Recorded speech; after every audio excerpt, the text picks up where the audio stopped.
That was Bloody Mary, and uh, it's really hard to figure out what's the name of the song and what's the name of the band. So I'm gonna put the link in the chat if you like metal. That's a good place to go check it out. So this is I love metal, right? Like if you guys know me, I'm a metalhead from way back, like 35, maybe 36, 37 years back. Um, I'm close to when that, not that when far. they had vinyl, and then they had vinyl again. So yes, Ross, Mr. Ross in the chat is a Kiwi caricature artist and animator, and he did this for me this past weekend. Over on Saturday, we went to this thing, Armageddon Wintergeddon. Uh, are you getting it? Are you going to go? Are you going there? There we go. 2024 Winter show at Armageddon in Auckland. So I sat down for half an hour with him, and he drew this live, and he used them. I'm not sure if there's pencil under here, but I didn't see him pick up any pencil, so this is ink. That's cool. And yeah, I love this. This is really cool. Really good. I've got to frame it. Just haven't had time. But thank you for joining us. I've got my good friend, and I say good friend because he's the first one that came up and went, "Hey, look, I like to support you," and did a pin up out of the blue for Robot Nation, which we're going to talk about later. But I'm going to get Christian to talk about his work. He's got a Kickstarter coming up as well, and as you guys know, we're all about supporting indie creators because we are one here. And doesn't matter where you are in the world, doesn't matter what you're creating, music, movies, documentaries, artworks, murals, comic books, of course, and writing. So if you have an indie project, hit us up. Hit us up, and we'll get you on board because we want to support that. Now, I'm going to put Christian on solo so that he can introduce himself to people who may not know him. But we've talked to. This is more a relaxed one today, not a full-on interview type thing because we already know what Christian's like. You got that interview later on. So take it away, Christian. Hey, all right. My name is Christian Zaffo. I am the creator of the Chosen One universe. I have an upcoming campaign starting in July, on July 13th. It'll be one of my main two characters. His name is Addix. It's going to be called Addix Unbound Fury. It's a 3-part story. Well, hopefully it'll be a 3-part story. And it takes place directly after my last campaign, which was basically, there it is right there. That's the sign-up page. It's all set. If you're interested, head on over there, sign up. No obligation for anything yet. So I had a campaign that I just finished fulfilling a couple of weeks back. Took a while to do, but it was a big all or nothing kind of out of the gate. My whole universe all at once. I called it the Big Bang moment because that's basically what it was. All short stories of all the characters I intend to create and write and develop in this universe. And this is the first story arc coming out of that. And it'll be, like I said, it's just launching in July, and it focuses around Addix, who is a superpowered person, but he wasn't born with it. He is a government experiment gone rogue. The evil government organization that's trying to take over the world. And he's basically just an experiment, really. If you're familiar with what they did with Captain America's super soldier serum, it's similar to that in ways, but it's definitely unique. In the picture you see there, that's another character you'll be introduced to for the first time in this story fully. I think you see her in the last page of the last campaign. Similar powers to him, and is going to pose some big problems for our hero here.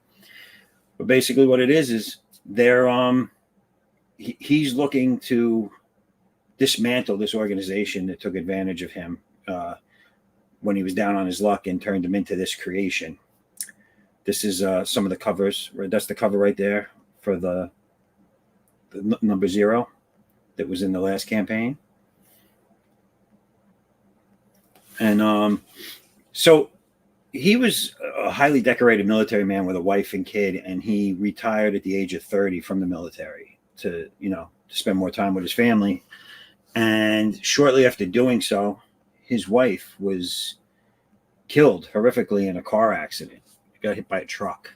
And he basically went into a downward spiral from there. Turned out that he tried to look for the answers at the bottom of the bottle, and his daughter is left to take care of him. And one day, the guys in the black suits show up and offer him a deal and promise to take care of his daughter and him if he says yes to it. And sometime later, Addicts was born. And can't really go into it too much more than that without spoiling it. But needless to say, he's basically on a mission now of vengeance, and he won't stop until he dismantles this entire agency and anyone that they sponsor or supports them. And he has the help of 2 ex-military friends of his that basically act as his ops team. And this is the first page of the last of issue 0. You see him taking out some of these guys. But yeah, so this is I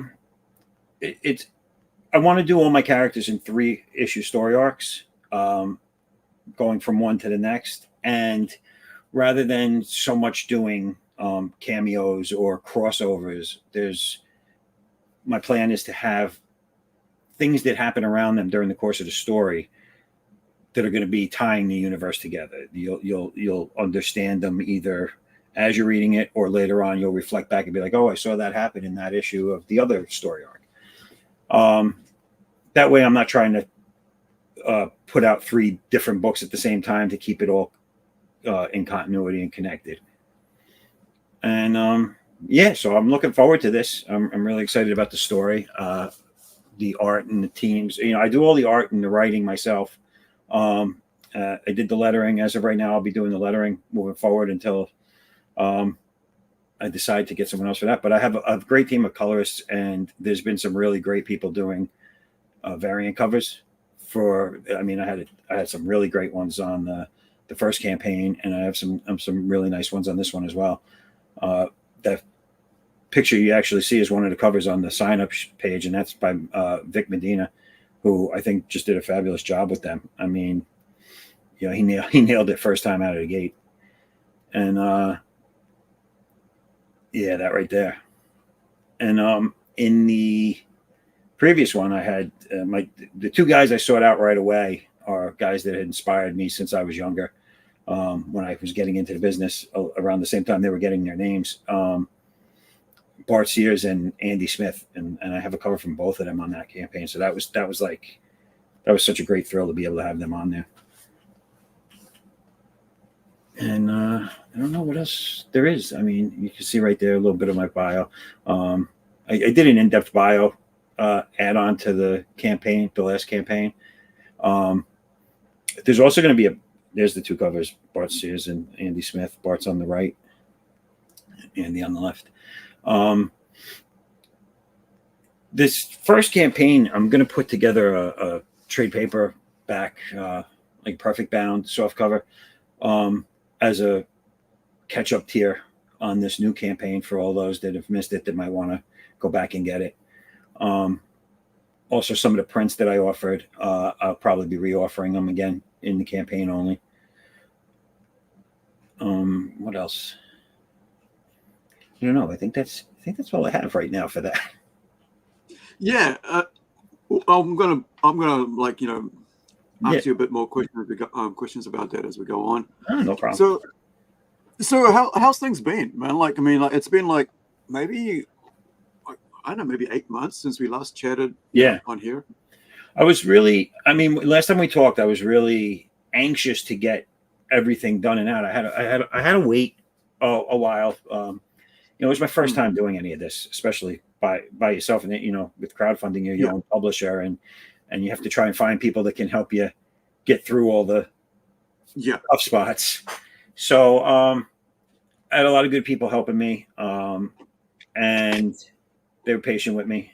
And it took a while, longer than I thought, longer than I expected. I started getting a little antsy because I had this one was already drawn. I was already getting colorists for it lined up, and I to keep the momentum going. Like I told you, I'm about halfway through the next book after this one, as far as the pencil line artwork is concerned. And yeah, I just I'm really feeling this story specifically because this is probably one of the stories I've had the longest. I started creating these back when I was in high school, early college. So this character, they've seen a lot of changes over the years, but they've been with me for a long time. So I kind of know, like they kind of write themselves now in my head, But yeah, so I'm really anxious to get this out. I'm excited with where this is going to end up and what it's going to open up as far as the stories afterwards. Because you look at this, like one of my things is I was a 90s kid in the sense that was my informative years with comics. I was born in 75, but the 90s was where I was all about the comics of the 90s. And I feel there was a great energy and everything was new and whatever. So I kind of wanted to recapture that feeling in my characters and in my stories. And one of the things is though that like, so even though you have, people at first glance might be like, oh, superheroes, superheroes are a little tired, played out, whatever. There is, and again, I can't really give too much about it away, otherwise it'll start opening up the story. But you will find out as soon as you read the first, like if you already have it, or if you go and get the catch up tier and you read the first short stories of all the characters, you can kind of feel out where certain things are going to go or where they could potentially go. It's not your straightforward superheroes. There's a lot of, I have steampunk in there. I have, what else? I have sci-fi, I have fantasy. Like, it's like a future fantasy. So it's reminiscent of Dungeons and Dragons, but they have some futuristic stuff in there. Are you familiar with the old TV show Fringe that was out? Yeah. The alternate reality. Yeah, I love that one. I have a story that has that kind of feel to it. And it's done monochromatically, the color, to give it that older rustic feel. So I like to advertise it as there's a little bit for everybody out there, because I feel there is. I feel if you got to have a like for something in one of those types of genres. But the thing I try to do when I create them all, and when I picked out, because I have characters that'll never see the light of day because they just don't fit into the universe I'm creating. But the stories I picked to eventually develop now, I feel can eventually all link together in a way that you might not see coming. There's a backup story in this three issue arc that I'm starting with this next Kickstarter. It's only 6 pages per issue, so you'll have 18 pages of story when all is said and done. But it gives you insight to a character that it's almost like the great grandparent of somebody. You know what I'm saying? And you'll find that out later on. See, with these 3 stories, right? And you're releasing them as a set first, and so people aren't having to wait for like I'm doing with Rogue Nation. So not like waiting for a couple months down the road or whatever, a year to get the next issue. No, they will. They will. I'm sorry. It is coming out one at a time. You'll be able to get the back. Each one will come with a catch-up tier where you can pick up the ones prior to. Sure. But I'm doing it. So how are you? So this is my confusion. So you're releasing one book, and then you've got all 3 already created, though, right? Is that what you're saying? I'm creating the one after this right now. Okay. I'm drawing now. So I'm about a book and a half ahead. So once this Kickstarter finishes and gets to people, so you're going to, like, as soon as that finishes, you're going to hit number 2 and then hit number 3? Is that as soon as it? Yeah, I don't want to release anything before people have it in their hands. So once fulfillment is done on my end, I'll give it a couple of weeks, and then I'll launch the next one. So my hopes is this one will launch in July. Yeah. Ideally, I would like to have the next one up and running for December for the holiday season. Right. So I don't want too much time to go by. I want to have this wrapped up. This 3-story arc I want to have wrapped up before summer next year. Right. So is your number 2 already done, or has it been colored, or what stage is it at? So this is number 1. Number 1's being colored right now. Okay. Everything is done. It's being colored right now. Yeah. The other one is the one after this is halfway drawn. That should be finished because we're almost through June. We're like 2/3 of the way through June. Yeah. By the time the campaign ends, before printing and fulfillment and all that stuff, but when the campaign ends, the artwork for this one will be done, and I'll be sending it out to colorists. That way, come December, I'll already be halfway through, or almost all the way through the next one. So there won't be really a weight on me to get these things done. Okay. Now, you said you were working with other colorists on your books and stuff. So is this like, did you do that with the first one as well, with the Zero? Yes. Yeah. I had a bunch of people help me out on the first one. I don't want to say help me out. I mean, I hired them all, but I didn't know anybody. So I sought these people out through social media. I saw their skills on, they were pitching themselves, and I checked them out, and I liked what I saw, or I saw someone else had someone do their book. Maybe it was similar to what I wanted to put out, and I looked for their colorist to see if poaching. I mean, there's not much else you can really do if you don't know anybody. Right. But I found some people that were really, I liked what they did. Then they did a couple of test pages, sent it to me. I liked it, and then that was it from there. And I was happy with the final project. So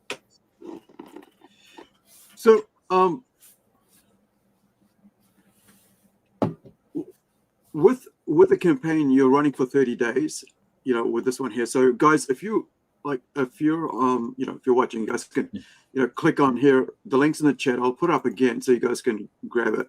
But at the moment you can basically go in, and I've got saved here, but you can basically click this here, follow, and you can find out once it launches, when it's, you get to see what's coming up and stuff as soon as it launches. This is what they call like a pre-launch stage, where it's okayed by Kickstarter, and it's sitting there, and you can leave it there for a year if you want to build up momentum or whatever following, or you can do it overnight, and it's hit and go. But like, if like Christian said, like if you're into the 90s thing, if you're into sci-fi, if you like that sort of style, sorry, not the style, if you like that sort of story, this is something really cool to check out. But do follow it, and I'm gonna make sure I get this right this time, because I had too much text in the other one. So you can basically go in and follow the link and click on it, and then what it will do is it will send you like an email, or let you know it's going to happen. And that's how Kickstarter works on these things. And so, hey, it's coming up. Check it out. And if you're interested, like I say, you've got a PDF, you got a digital version, you got all this other stuff that you're going to do with it, right? And everything. Yeah. So let me I'll just show you the hard copy stuff that came in, the printed stuff from the other one. I'm just going to change my screen for a second so you can see it. Sure.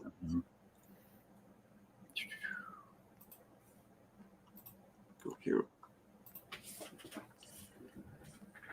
All right. So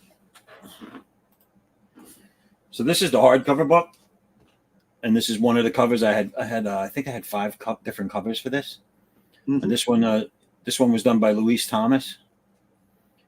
And so this is hardcover. So this was the anthology portion. There's 6 short stories in this one, and the quality was, it came out really good. Cool. Yeah. And this is one of the tiers, right? This was one of the tiers in the. So this here will be in a combined with. Let me show you real quick. This hardcover book, which is 6 anthology with 6 short stories, is going to be combined with this book, which is the floppy comic one, which has these two characters. Addix, who's in the new campaign. He's the focal point of the new campaign. This gentleman here is Aaron. He's going to be a follow-up story arc once this one is done. This had a, it was done like a flip book. So you had on one side, you had one story. Yeah. Get to the middle, and then you go back to the other side, and you have the other story on the other end. Cool. So it's a flip book. So was it how many pages per story did you have in that? This was 32 pages, I believe, and this was. Right. Oh no, I'm sorry. I think this was 36 pages, and this was 72 pages. So you're looking at what, 11 pages per story or 10 pages? Well, this year was 15 and 16, I think, if I'm not mistaken. Right. And then it had like, an ad in it, and then you take into account the context pages. Sure.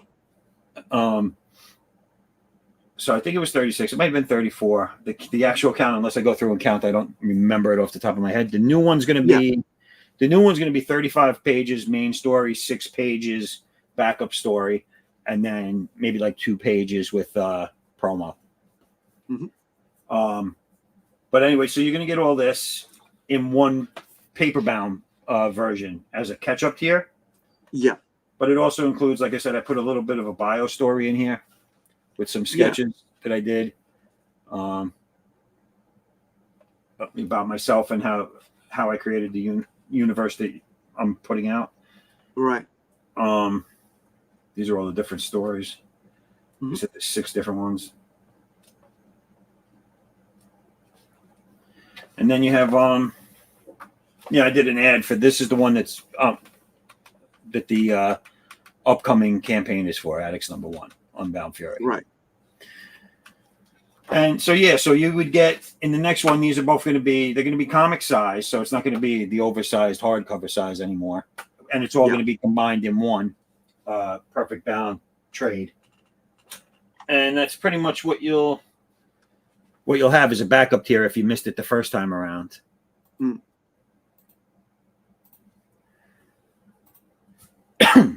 So let me just bring that in. Yeah, it's winter here, and my nose is like going. I've got to keep touching my nose, like so it won't leak or something. So that's why you guys see me like this. Like it's a bit of a chill going on. So that's pretty cool, man. I've never had anything hardcover printed, but I collect a lot of hardcover stuff, and it reminded me, like, look, this is a hardcover, and I picked it up ages ago, right? I bought it for a convention to sell, and then I kept a couple myself. But here's the cool thing about that. I didn't realize, but that actually this past weekend, I realized it released this freaking floppy, and I was like, I'll get the floppy as well. Oh yeah. Now I've got a floppy to go along with that hardcover, so nice. It's really cool to see. And when you've got a collection like it did with it, it's really cool to actually have a hardcover print. It's something more magical. It's like another step, right? Like I don't feel like anything on my computer is real until it's like this. I don't feel digital is real until it's here. Yep.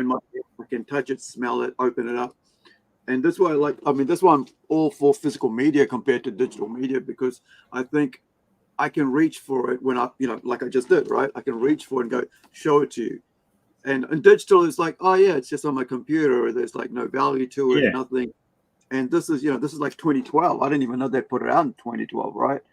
Yet it was, New Zealand Comics had that on their site, and on their store, and I was like, yeah, I got to get that because I didn't know they released it that way. And you see that, because these things here, right, are in libraries. This is a New Zealand comic book, and a moa is a bird that got eaten out of existence, right? A large, like a giant ostrich, and so it got eaten out of existence because that's what food was, right? That's how you got your protein and stuff. So, gentleman named James Davidson, New Zealand, writer, and one of our friends who it's in New Zealand, publisher, he published it, and I just brought it up for the convention. I said, hey, let's put, I want to present our comics here in New Zealand at our convention. So the other part of that is like you've got like trade paperbacks. So you got floppies, then you got trade, then you got, and that's why I like seeing what I just saw. Right? Is that the whole story? Because it's cool to have stuff like this all set up with set up as collections. And the great thing about these is once you print them, kids in libraries and schools, right, can pick it up and stuff.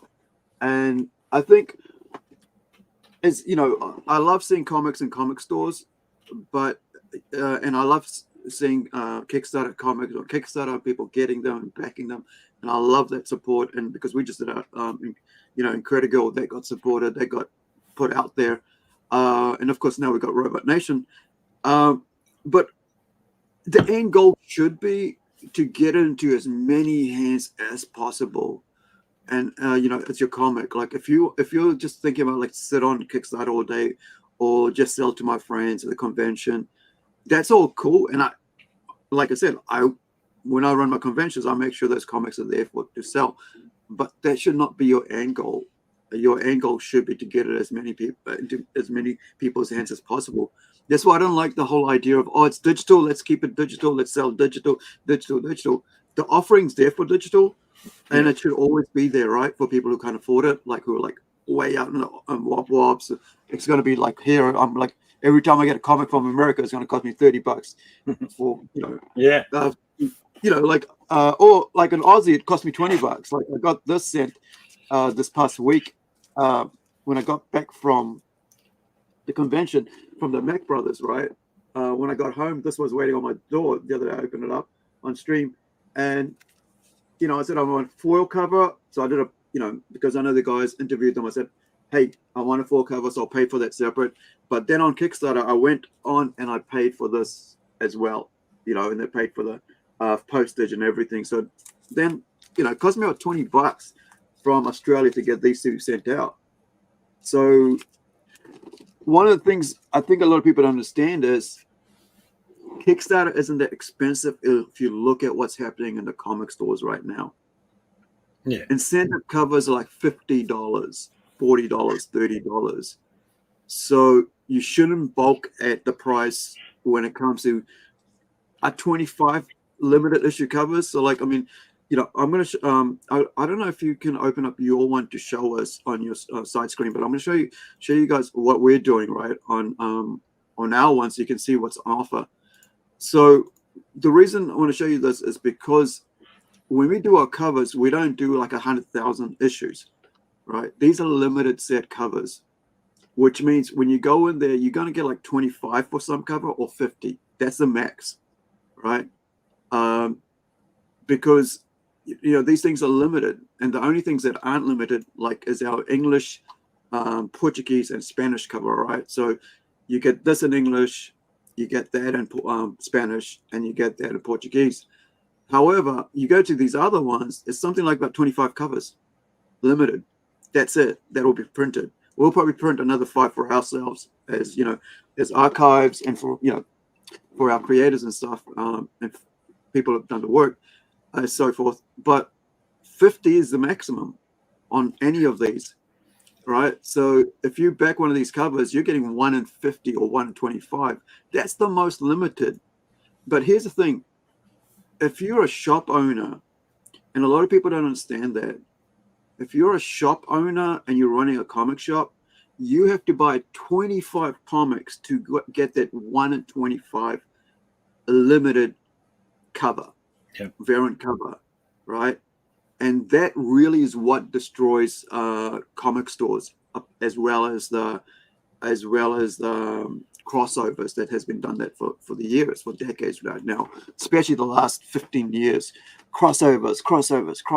Oh, you got to buy 25. No, you got to buy 30. Now you got to buy 100 comics to know the story, right? Or 60. And as a former comic store owner, I felt the heat of that. Like, it's like, oh, I had all this, and it's like, nobody wants it now because they moved on to the next crossover. Yeah, it doesn't help them, because if you have a small comic shop, and which a lot of them are, and they sell maybe 5 or 6 of a title in a given week, Yeah. they'll never get a cover, an exclusive cover, or one of these sketch covers or anything like that are offered, because they have to get 25 or 50 or 100. That 100 one, they'll never get that. And if they really want it that bad, then they got to buy all the stock that they'll never move. And then they got to. Well, here's the thing about that, right?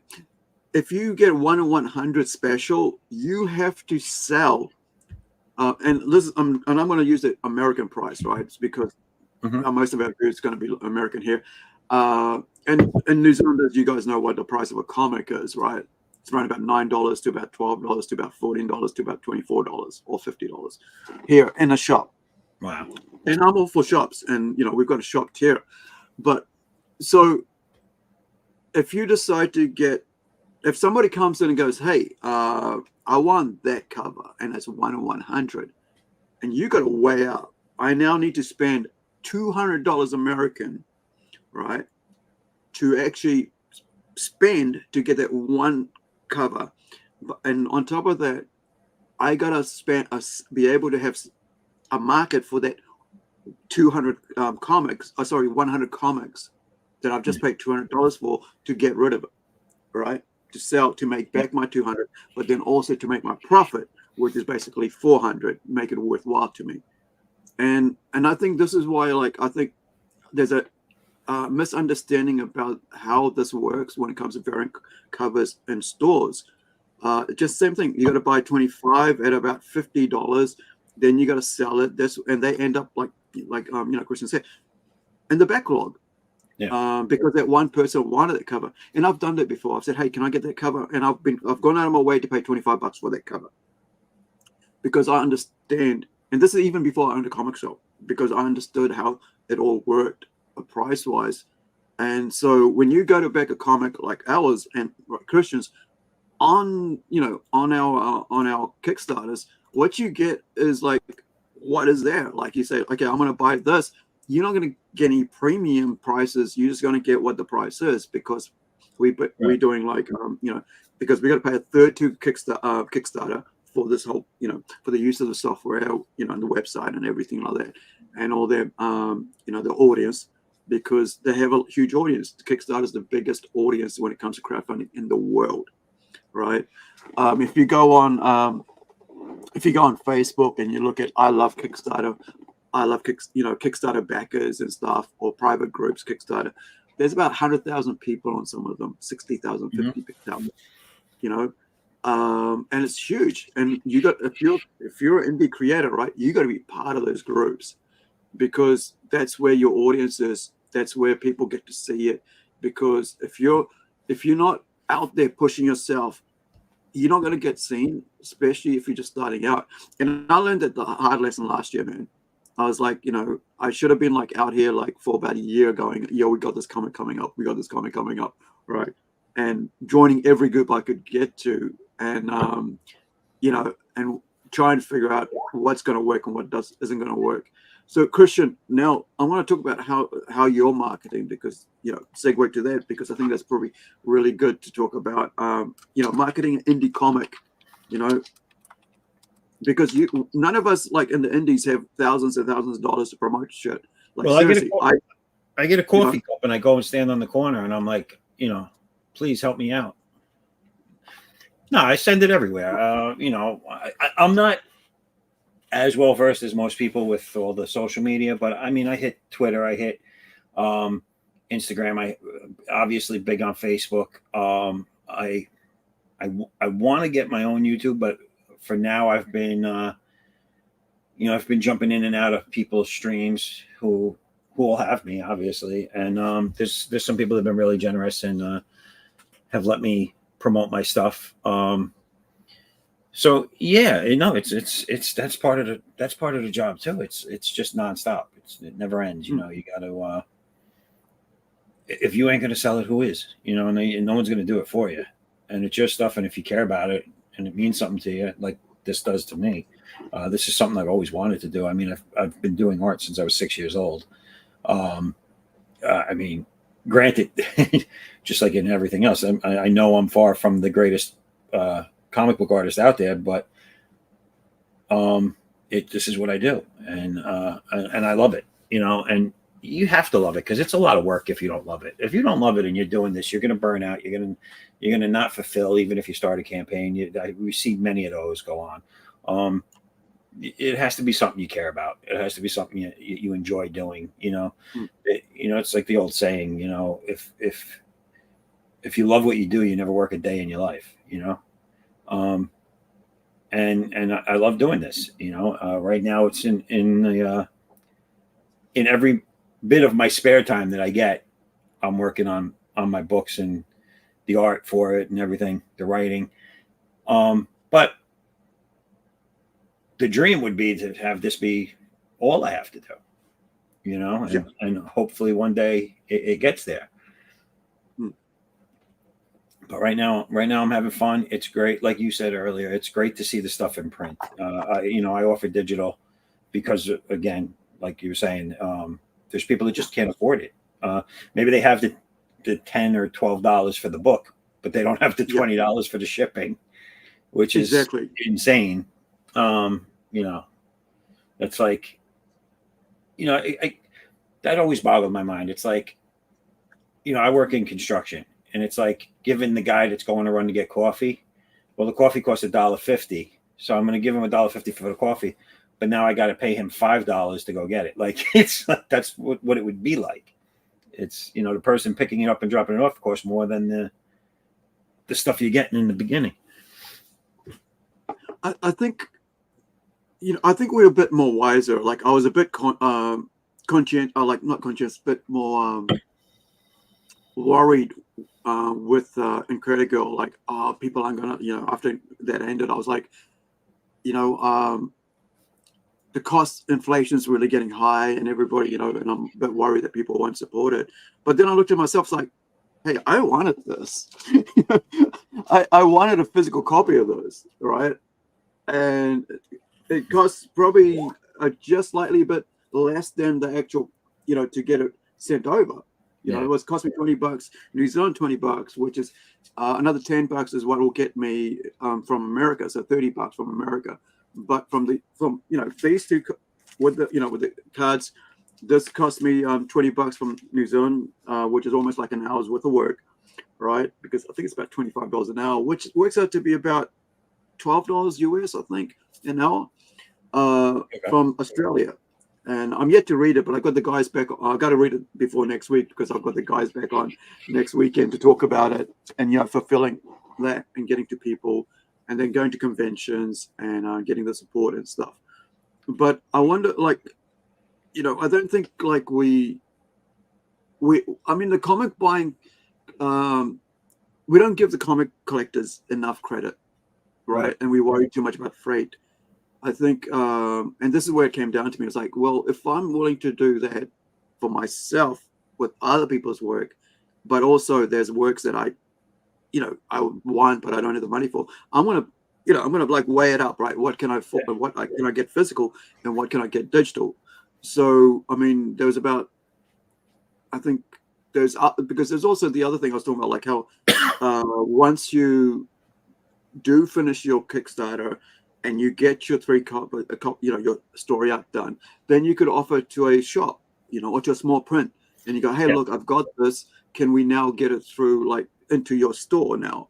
It's a complete set, and that was something like, I was mentioning like how we do with our Robot Nation did do a thing, and I hope everybody looks at this as well, right? That we do something for stores, right?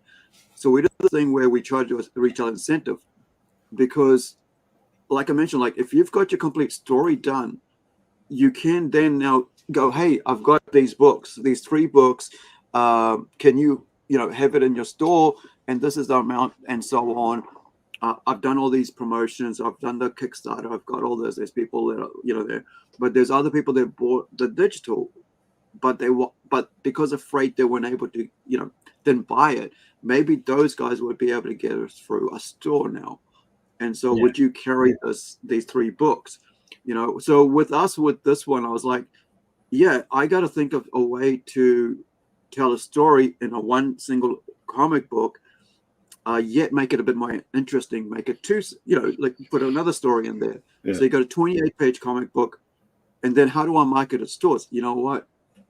I will now say, well, it's a single standalone book, and every comic that comes out of this series, Robot Nation, is a standalone book. You'll get guest writers, you'll get me writing, you'll get backup stories, maybe by somebody else, 12 pages, 6 pages, and it will open up. And the whole idea will be, it's a Robot Nation idea that like there's you're living in a society that's so advanced, you've got robot helpers. It could be like, robot soldiers, whatever. But the idea is to have robots in it, Yeah. or cybernetic or stuff like that, and each one's a single issue, self-contained story. So you can pick it up and go, oh yeah, cool, read that, got all the meat and guts out of it. So when the next one comes out, it can come out in 5 years and you won't have to worry about it. Like, they're taking so long, that sort of stuff. Because I understand that as well, because creating comics, right? You do your writing and you do your art yourself.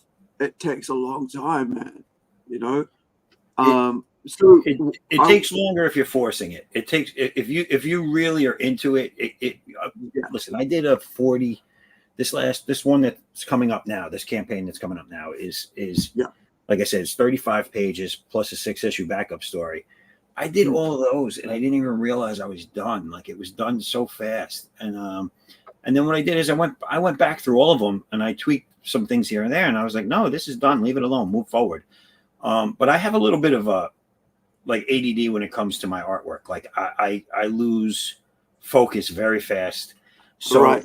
So that's why I'm doing it the way I'm doing it. So each arc I do is going to be the main story, the main character. They're going to have their 3 issues, wrap up their story for right now, go on to another character later, or another group of characters in their book, whatever that is, 3 stories, whatever, 3 issues, whatever. But in the back of each one of them, I'm always going to have that 6-page supplemental that runs with that story, but it's going to be something else. And so I see people put up campaigns now where they offer supplementals, which is basically like something else happening in their universe, but it's not the main story, but it gives you a broader spectrum of their world or their universe or whatever it is. That's what my backup stories are. They're smaller stories. They're not integral to the main continuity, but they fit in somewhere, and it just makes it that much more interesting. And one of my stretch goals for this one, which is the final stretch goal. So if I make it all the way to the final stretch goal, I'm also going to be offering, and I'm going to try and offer this on every campaign, a different one, but it's going to be an ash can, which is basically going to be the rough. It's going to be the rough pencils of the first 6 or 8 pages of a future story, and I will use these pages when I get to that arc. And now you'll have something way in advance that only the people that bought it at that time when that campaign was around are going to have. It's like pretty much my thought process of this story that now came out 5 years later, 3 years later, whatever it is. So I thought that was something cool to add to it. And it helps me with my, if I'm getting stuck on a page, all right, I'm going to move over here and work on the ash can stuff. Yeah. Kind of break the block and then move back. So I've kind of figured out a way to keep myself active and keep everything flowing at the same time. Yeah, I think that's how I discovered not to have writer's block, right? To have a whole bunch of stuff working all the time. And so whenever you go, sometimes I'll get I've got a couple, maybe a paragraph or a line or 2 of dialogue on that story, but I need to finish this story, but that story's hurting my brain because I just can't work it out. So I'll jump onto something else or I'll jump on some artwork. And I think a lot of people haven't learned to do that because they have that one thing and that's all they stick to. And because of that, then they get into this, I can't finish my story. I got writer's block. It's like, go do something else. Right. Find something else to work on creatively. Like I'm working on I think about 6 or 7 books right now. Right. And I'm working on issue 2 of Fantastical Romy. Issue 1 is being close to getting illustrated, penciled and inked, And while that's happening, I've got I was just here. I've got a message from my from Louise, who's a translator for this, right? So he's the guy who's translating this one here. So this is he's translating for cover C, and he was asking what is status, right? So Louise is, oh sorry, it's this one here. So he's translating this. So this is Luis here from Brazil, and he's translating this into Portuguese, right? So that's the Spanish. Sorry, that's the Portuguese cover translation. And so he's going, sorry. All the translators are doing their own lettering, or are they translating it for one No. letter? So all the translators that are on there is Luis and there's Tomas. So this is Tomas's. He's working on a book manga called The Tortoise, right? So he's working on that right now. So he's taking a break from that to spend 2 weeks translating the Robot Nation book into Spanish. And so same thing with Luis. He's taking a break from working on Howler, right, to translate it into Robot Nation, this issue, into Portuguese. And so then they'll return back to their books because they're doing the actual lettering. The way it is, oh no, I do all the lettering myself. Oh, okay. So they're translating it, and you're just gonna give it to you, and then you put it in. I got you. So this is a sample of that here.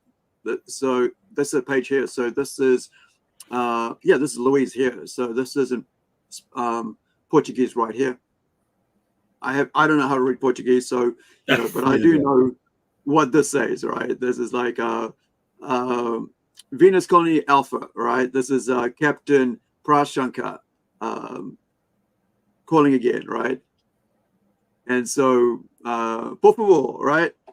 Respond, and so on, and and so it's like this is the magic of working with people who love the art form, right? Yeah. Who you have the support of as creators. Like they've got their own book. I'm like, hey guys, so some people were talking about translations.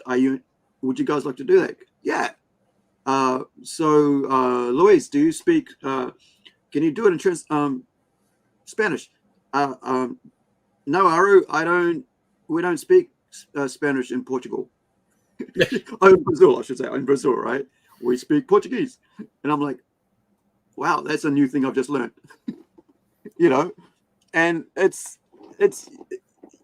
oh, hey, there he is. He's in the chat, right? So that's my artist on Howler, and I'll show you his artwork just so since we're here, right? So and he's here, so he was just so he's just asking me about something and on Skype. This is why I was had myself muted, and so I answered that and I said, hey, I'm on here. So he jumped in. So thank you, dude. So, is this his art right there? No, I'm about to show you his art. So this is not final cover, right? So this is the not final cover to Howler that we're doing a preview of in the actual that we're going to put a page in here in our to show his work, right? So this is what he's working on right now. Cool. This is a ongoing series, probably about maxi series. We discussed it yesterday with Edwin, who was on here. We were talking about coloring comics and stuff, and his mask work, and because he's a tattoo artist as well. So Louise, he came on and said, oh, we'd like to do some work, and so I said, oh, got this idea about, because I love werewolves. I love wolves, and I would love a story like that. And so I did like an outline. And the weird thing is, most of my stories come from my dreams. All right, I have a very vivid dream life. It's the best place to get them. Yeah, and so what I saw was for this story, right? I saw a lady and a family scared about their baby. A family was getting attacked, and there was a baby, and so I'm like, huh. Okay, woke up. I thought that's a great idea. Kind of wild. Get this family getting attacked in the night in the middle of nowhere, the little village, and so now you got to like pull it all the way back. It's a ride and go. How did that end up there? Like it's just a random story, right? It's a random little dream in the middle of nothing. Right. It's back of a whatever sleep pattern, and next thing you know, created this huge freaking world on its own, and then this we had Luis come on, and I was like, okay, we're doing this, so we planned out 2 issues. It's like penciled out 2, like not penciled, storyboarded 2 issues, like panel by panel, and then went, okay, this fits here, this fits here. All right, now let's go. So so it's a huge project with 12 issues, right? And so we said like, okay, we'll do three issues, and then we'll put that out. Then we'll do 3 issues, and we'll put that out. And so it's a long work. Like, I mean, you're looking at a couple years if you really think about it. But the way I'm writing it is as a movie. So I'm hoping that when we finish it, or even like, sometimes people will go, oh, what's this? And they like the idea of the first 3 issues and go, oh, okay, be interested. And I think we could make, if somebody was a filmmaker, especially here in New Zealand, because we have a very huge filmmaking industry, right? And especially indie. Yeah. And our horror scene is probably the most exported. Everybody thinks about like Lord of the Rings and stuff, but our indie scene when it comes to horror is like everywhere. Like it's our biggest scene for New Zealand is horror. And so to have something like Howler maybe get picked up one day as a movie would be perfect, man. Like, I mean, I wrote it as a movie when I'm like, because I have a background in filmmaking, right? So, it doesn't allow for a lot of like, how like sometimes movies you need special effects for horror, you speak special effects, right? And so it's interesting when the story is the main thing, not the effects. Yeah. And so that's what I'm kind of like going for with like Howler. But since we're talking about that, I'm gonna get you to watch something, and I was gonna get out, Edwin to watch it yesterday because he's a horror fanatic like myself. But I want your take on this. So there's a movie that's just come out. This is a trailer, sorry, I should say, that's come out, and it's called The Beast Within, and it's got Kit. Kit. I think it's Withington or Sherrington from, nothing. Jon Snow. That guy. Yeah. So he's in this, and The Beast Within. Yeah. So familiar. Carry on. Sorry. Oh no, I just said it just sounds familiar. Okay. So so he's from what's the name of the thing? Game of Thrones, right? Jon Snow, Game of Thrones. That guy. Yep. Okay, so I'm going to bring this up, and we'll watch it together, and then I'll get you to, we'll go over it together and ask you what you think about it. Cool. And here's the thing. So I like the setting, and I'm not going to spoil our story, right? But I think, Louise and with him and the artist in the chat, he'll know how our story works, and I got you. And not so much in the sense of how this story, but like it's kind of like in the similar vein of like family, because our story is a lot about family, and Right. It's got all the monsters and all that stuff, but so this is it here. So The Beast Within coming out soon, and let's go check it out. Let me bring us down to a bit lower. There we are. So this is These woods, they're my woods.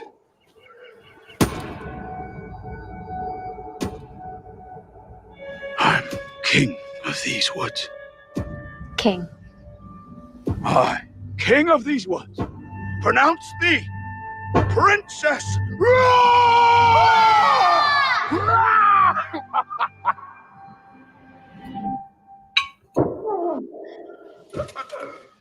Dad?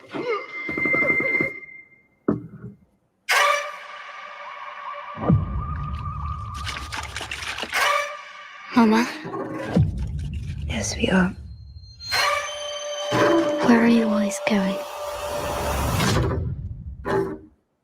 I heard you last night. You need to take Willow away.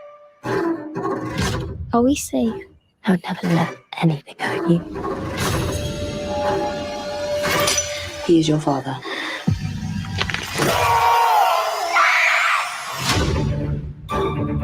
I didn't want this. This cursed. It gets harder to control the rage. This can't go on. He's gonna tear that child to pieces. We're leaving. It's him. It's okay. Don't be scared. I am a monster. Get inside! He loves us.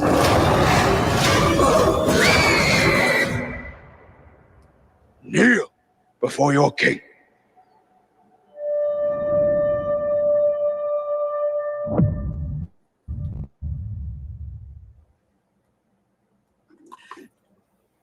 So It looks good. it looks I mean, pretty cool, right? I just feel bad for the guy. He can't get away from wolves in everything he plays. But yeah, no, that looks good. Yeah, I looked at. I only saw it like maybe about 2 days ago, and I was like, man, that's a pretty cool. And it kind of made and then I'm looking at like it's kind of like our Howler story, but it isn't really because Howler like our story Howler, our comic book, it's about real world mythological creatures, and like historical things. Like we talk about, like we bring in a Ukrainian Navka. Never heard of that character, right? Never heard of that creature. And Right. then also we've got something from Philippines, and then now in their historical mythological belief system, right? They have a mythological creature, and then so we're able to travel the world. And so the idea behind this is that there is a group out there who collect these creatures, right? And so for whatever reason, they go get them. And so the story is that there's a mum and a son,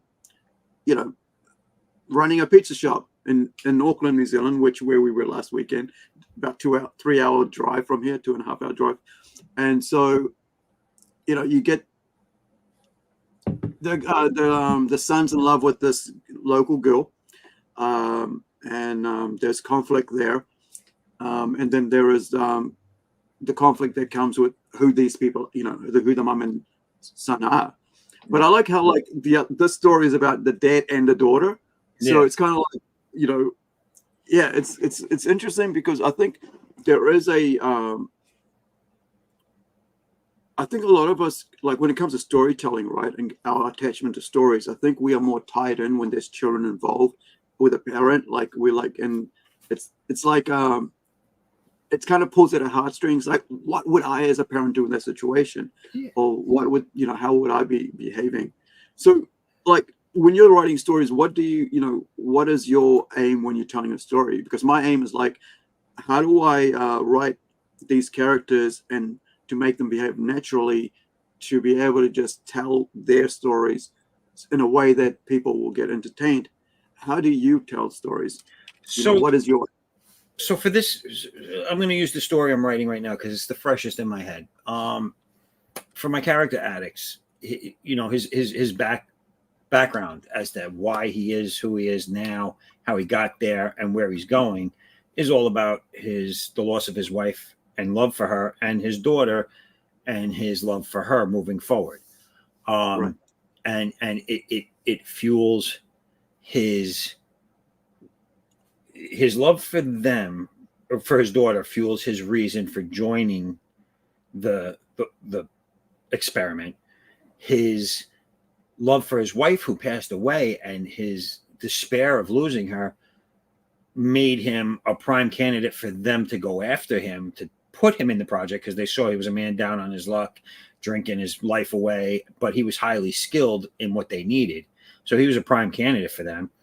And moving forward, his love again for his daughter is, it does two things. It fuels his desire to protect her and move forward and gain vengeance for what they did to him and his family, but also it gives the enemy of the story a chip against him, a card to hold against him. Right. So in writing the story, I needed something that would continuously fuel and explain all of it. And Right. the strongest thing you're ever going to get is the person's love for their children and their family and their loved ones in general is always going to be the key motivator. It has been since mythology was written. I mean, you look at Greek mythology, Roman mythology, Norse mythology. Most of those stories revolve around a love of either a child or another person, love between two people. So, there wasn't a lot of thinking really involved. It's like you created a character. Okay, he has this ability. Okay, now beyond that, how did he become who he is? Boom, to me, it just kind of comes a little bit like it's either just going to flow and it's just going to come to me and I'm going to start elaborating on it quicker and quicker until I have a full story, or it's just going to be a character I designed. I have no story for him, so I won't use them. Right. So that's how they come. Like, I mean, if people that back my stuff and get sucked into the universe and they stick around and they see where it goes, they'll realize that Greek and Norse mythology are really big in my universe. Right. A lot of different things are derived from there. I guess I'll give one spoiler that at some point in running through current time, the Greek gods and Norse gods, they actually do exist. Wait. Don't NDA yourself, mate. Right? Don't NDA yourself. Carry on. Sorry. I had to get that in there. But they're there, in the background. There's you're probably not going to have any of them in an actual story. They're just they're known to have existed, and that's pretty much it. But yeah, I derive a lot of inspiration from those stories. I grew up with them as a kid. I loved them and I read them, and there's a lot you can do with them. There's a lot of different ways you can go with it too. You don't have to just, I see some people use them in stories nowadays and they just kind of like photocopy that, put it in, and then change some things around it. And like, okay, like Marvel and DC are perfect examples. They use Thor, they use Hercules, they use Ares, the god of war. They use all these things, but they use them as who they were in stories with superheroes in their universe. And I try not to do that. Yeah. I think, it's the whole idea is to make your story genuine, right? To you, to make it work for you, make it interesting for you. Like, if it's not going to be interesting for you, why would it be interesting for anybody else? And I think this is why a lot of people don't understand about manga, and it's just like, it's so cheap artwork and all that, and like, yeah, but then also if you look at it in mainstream comics, there's hardly any story, and so I think the great thing is with indies is like you can marry up, you can see, there isn't enough story in mainstream, and there is the because of the hard, because they got to get these pages out every day almost, a whole chapter out a week, they have to, some things have to fall by the wayside. But I think if you marry the two together, like a great story and good artwork, which indies are doing right now, and not, maybe 80% of it, because I know that not every artwork that's going to be out there is going to be top notch, because it's everybody's first one. I know my one, when I first did my first comic, it was terrible, as far as I'm concerned, because it was what I could do at that time. and then I realized that okay, that's not what I want to put my first foot out. But you know, like it's crowdfunding allows us to do, you know, test the market, see what works, what doesn't work. But I wonder, like, I mean, like, how many people out here who are doing comics are doing it because they love it, and how many people are doing it because it's a story they really need to tell, right? Like me, when I write a story, I'm like, this doesn't work right now. I'm going to put that over there, right? Yeah, and right. there's stories that I've written that have been there for about 20 years, right? There's one called Koro's Journey that I did 420 page, pages of novel, right? So it's like a novella, like 120 page per, it's like 500 pages, right? That's just sitting there. I need to rewrite that because it's very slow. It's not really something that I would myself find interesting now. And I don't think a kid, because it's written for young adults, right? That I'd find, which I wrote 20 years ago, right? Which I would find as a young adult interesting. So it just sits there. But that's 500 pages of comics. I mean, sorry, not comics, storybooks, right? Pages, novel that's sitting there because it's not interesting, that I think is interesting to people. And I wonder if other people are doing that right now. Like, are they going, is this what I should leave that? Let's go work on something. Until it's ready. Because this is something that's been with New Zealand comics and this as well in the art form, right? There's a whole history of New Zealand comic where it's like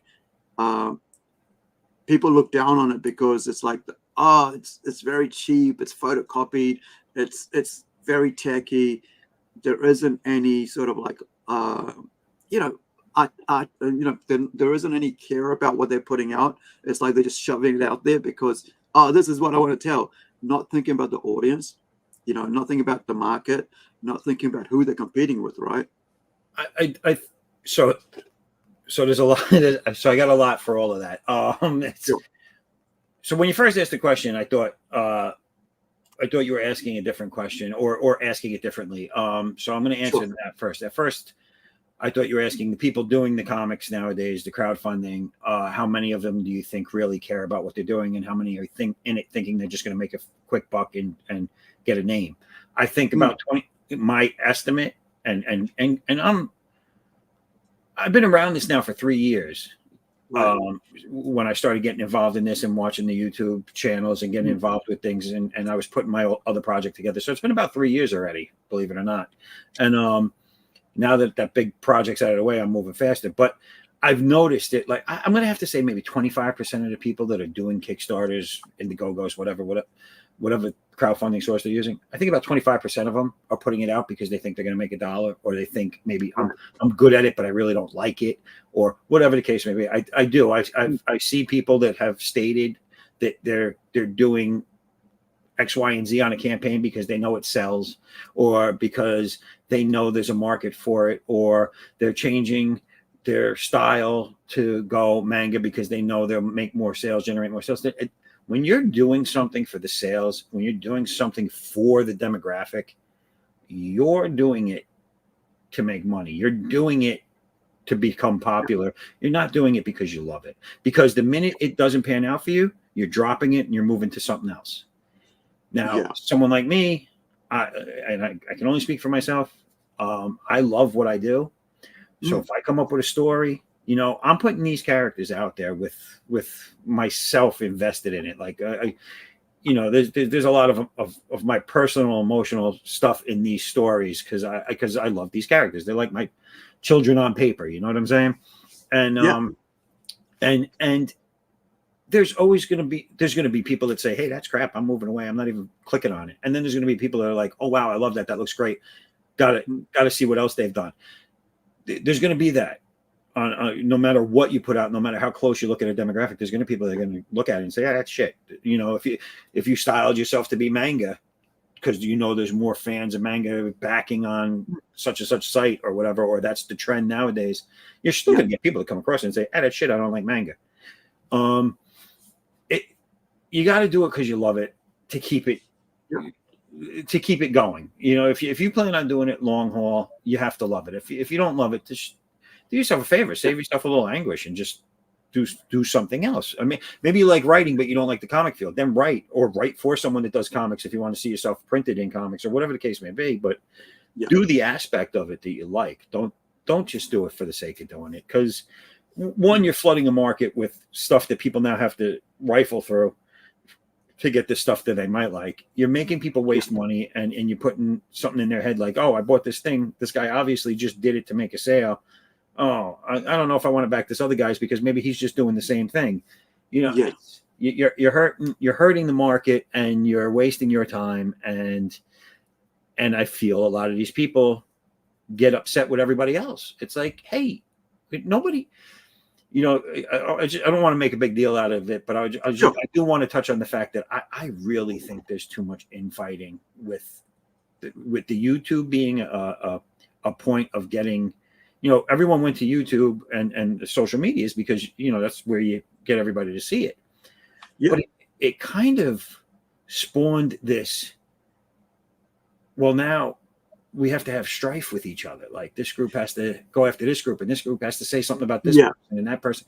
Like, no, come on, like, knock it off. What are you here for? Are you here for that, or are you here to make a comic book? Make a comic book. Have a great day. What does it matter? Okay, this guy said on a stream he didn't like your stuff. Guess what? That's one person you know won't buy your stuff. Move on. And I get it. A lot of people, oh, well, yeah, but he's saying it and he has a large fan base and whatever. Okay. Well, if he has a fan base that's simply not going to look at your stuff because he said something bad about it, you're probably better off without them buying your stuff. The ones that have a brain of their own are going to go look at your stuff anyway. You know, so that being said, that's a part of this crowdfunding industry now with social media, mainly YouTube and streaming services, that I don't get. I just, you could call me whatever you want. You could say whatever you want to me. I have a thick skin. I don't care. You know what I'm saying? Like, you don't like my stuff. You could, all right, you think it's crap, you think it's shit, whatever. That's fine. That's your opinion. I mean, why you would feel the need to go out and broadcast it, I don't know. Maybe you need someone to acknowledge you, but like, to me, it's childish. There is a confirmation bias, right? They believe what I believe, therefore that's what I want to hang out with, and it's kind of, because I have to look at, like, I'm testing myself, right? Whenever I see things come up like that, that's interesting drama. Yeah, cool. Okay. And then let's go back to work. You're right. Listen, it is interesting. I'll tell you, it is interesting, some of it. And some of it's funny. I laugh at it. And some of it's, I'm like, but again, it all reminds me of high school. You ever watch two people fight in high school? You didn't really know them, but you sat there and watched it. And then out of nowhere, I was one of those people I was one of those people fighting in high school. But So why are you guys watching? Why are you egging it on, right? Well, yeah, you always had that one person in the crowd that nobody knew, and he was like, "Oh, you hear what he said about your mama?" Like, that's what it seems like. Yeah. So Louise is saying, my artist, like, is saying, like, I guess there needs to be a balance between what you truly want to say with your story and the need to entertain the audience. Yeah. And then you always hope that what you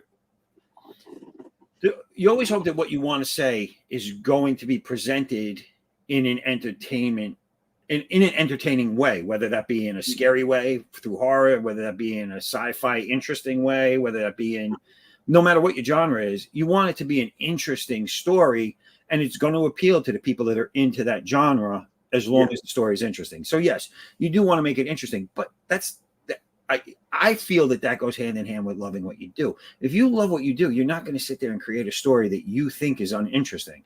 And if you do think it's not going the way you want, you're going to sit there and you're going to say, all right, I have to change this. Something's not working here. I have to go back and fix this. And on a rare occasion, you'll get all the way to the end and you'll be like, you know what? I got to scrub this whole damn thing because it just sucks. I'm restarting. And I've done it. I've done it. Yeah. And but you're not going to do that unless you love it. If you don't love it, you don't care, you're going to write that piece of crap. You're not going to change it.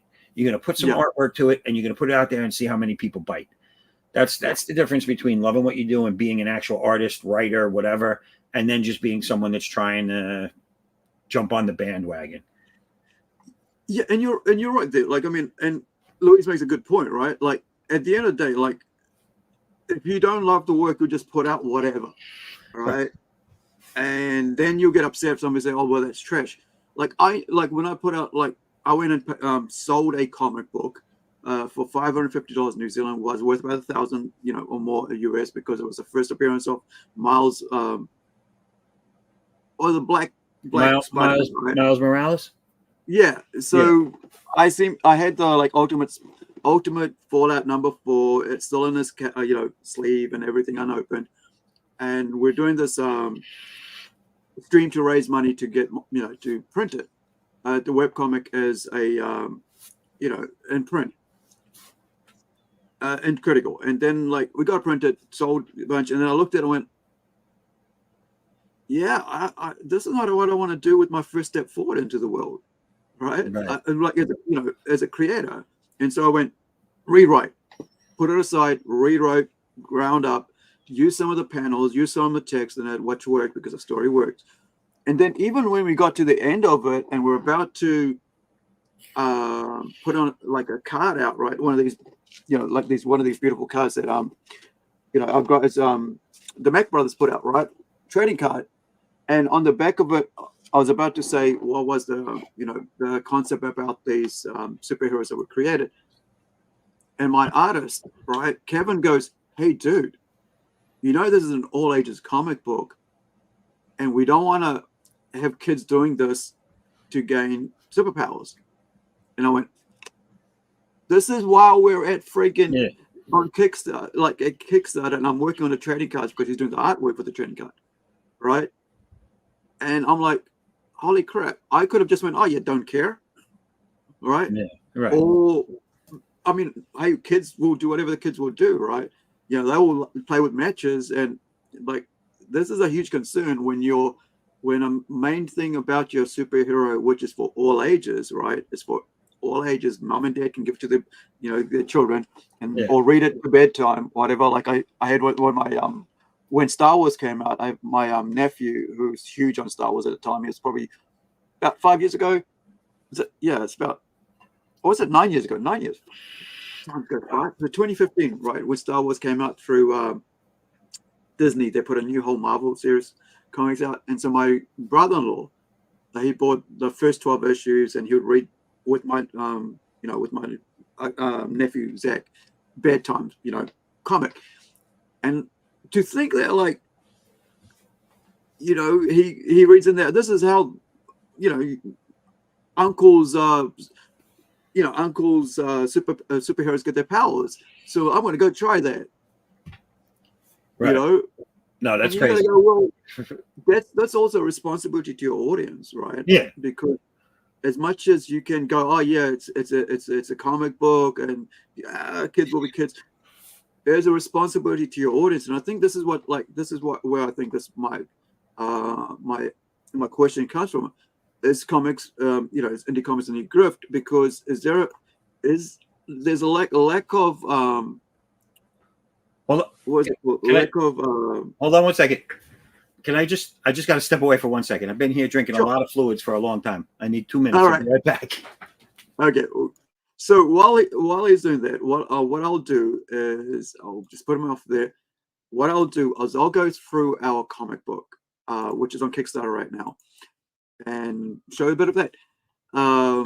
But we've been in, it's been 7 days. I spent 4 days ill, so I wasn't able to do any marketing or anything like that. But one thing, about this comic book is it's standalone, right? It's 28 pages. It's awesome work. There's a pull-out poster, which is this one here.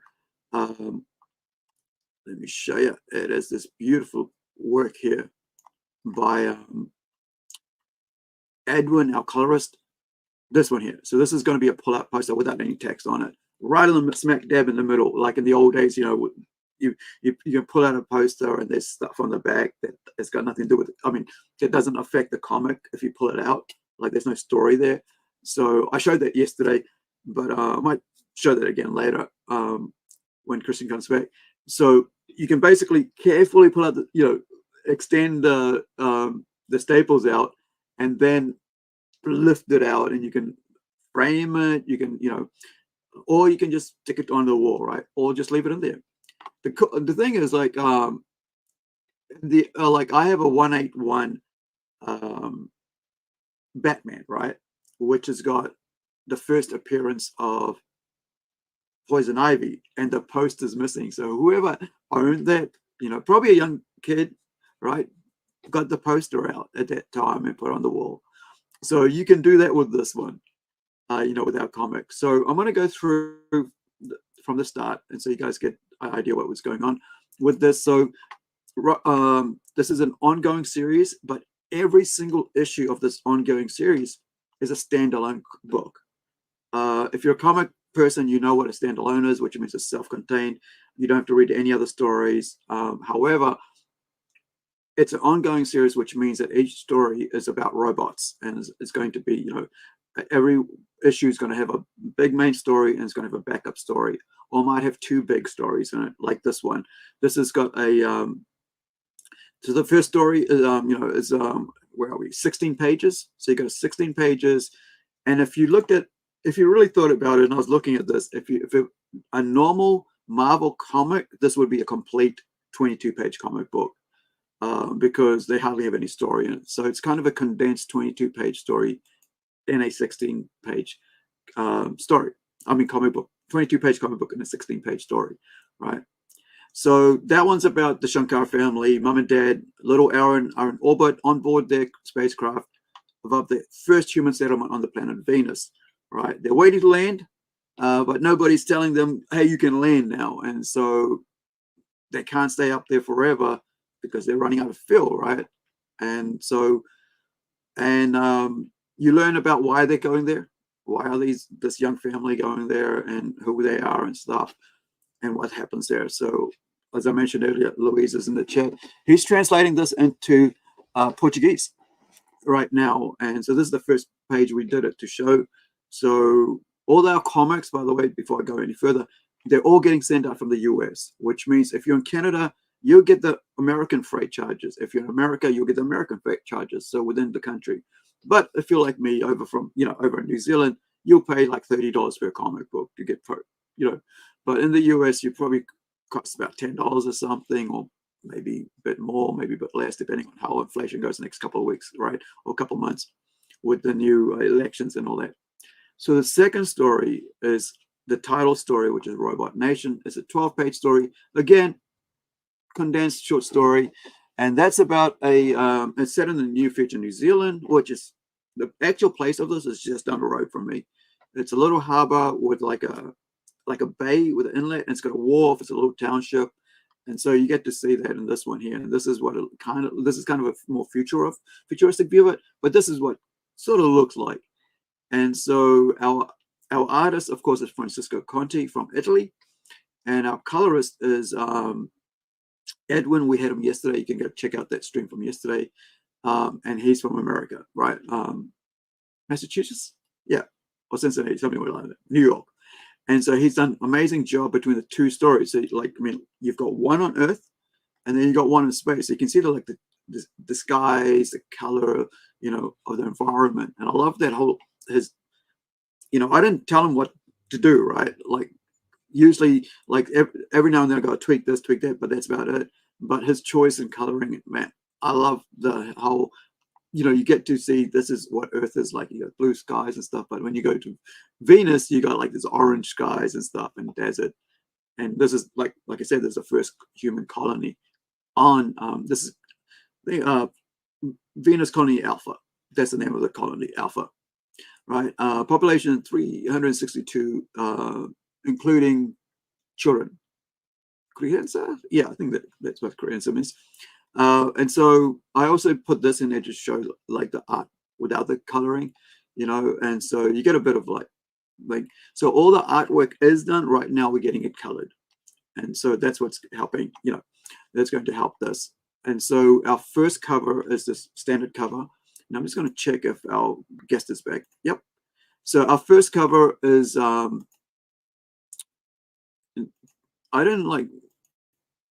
No, did I?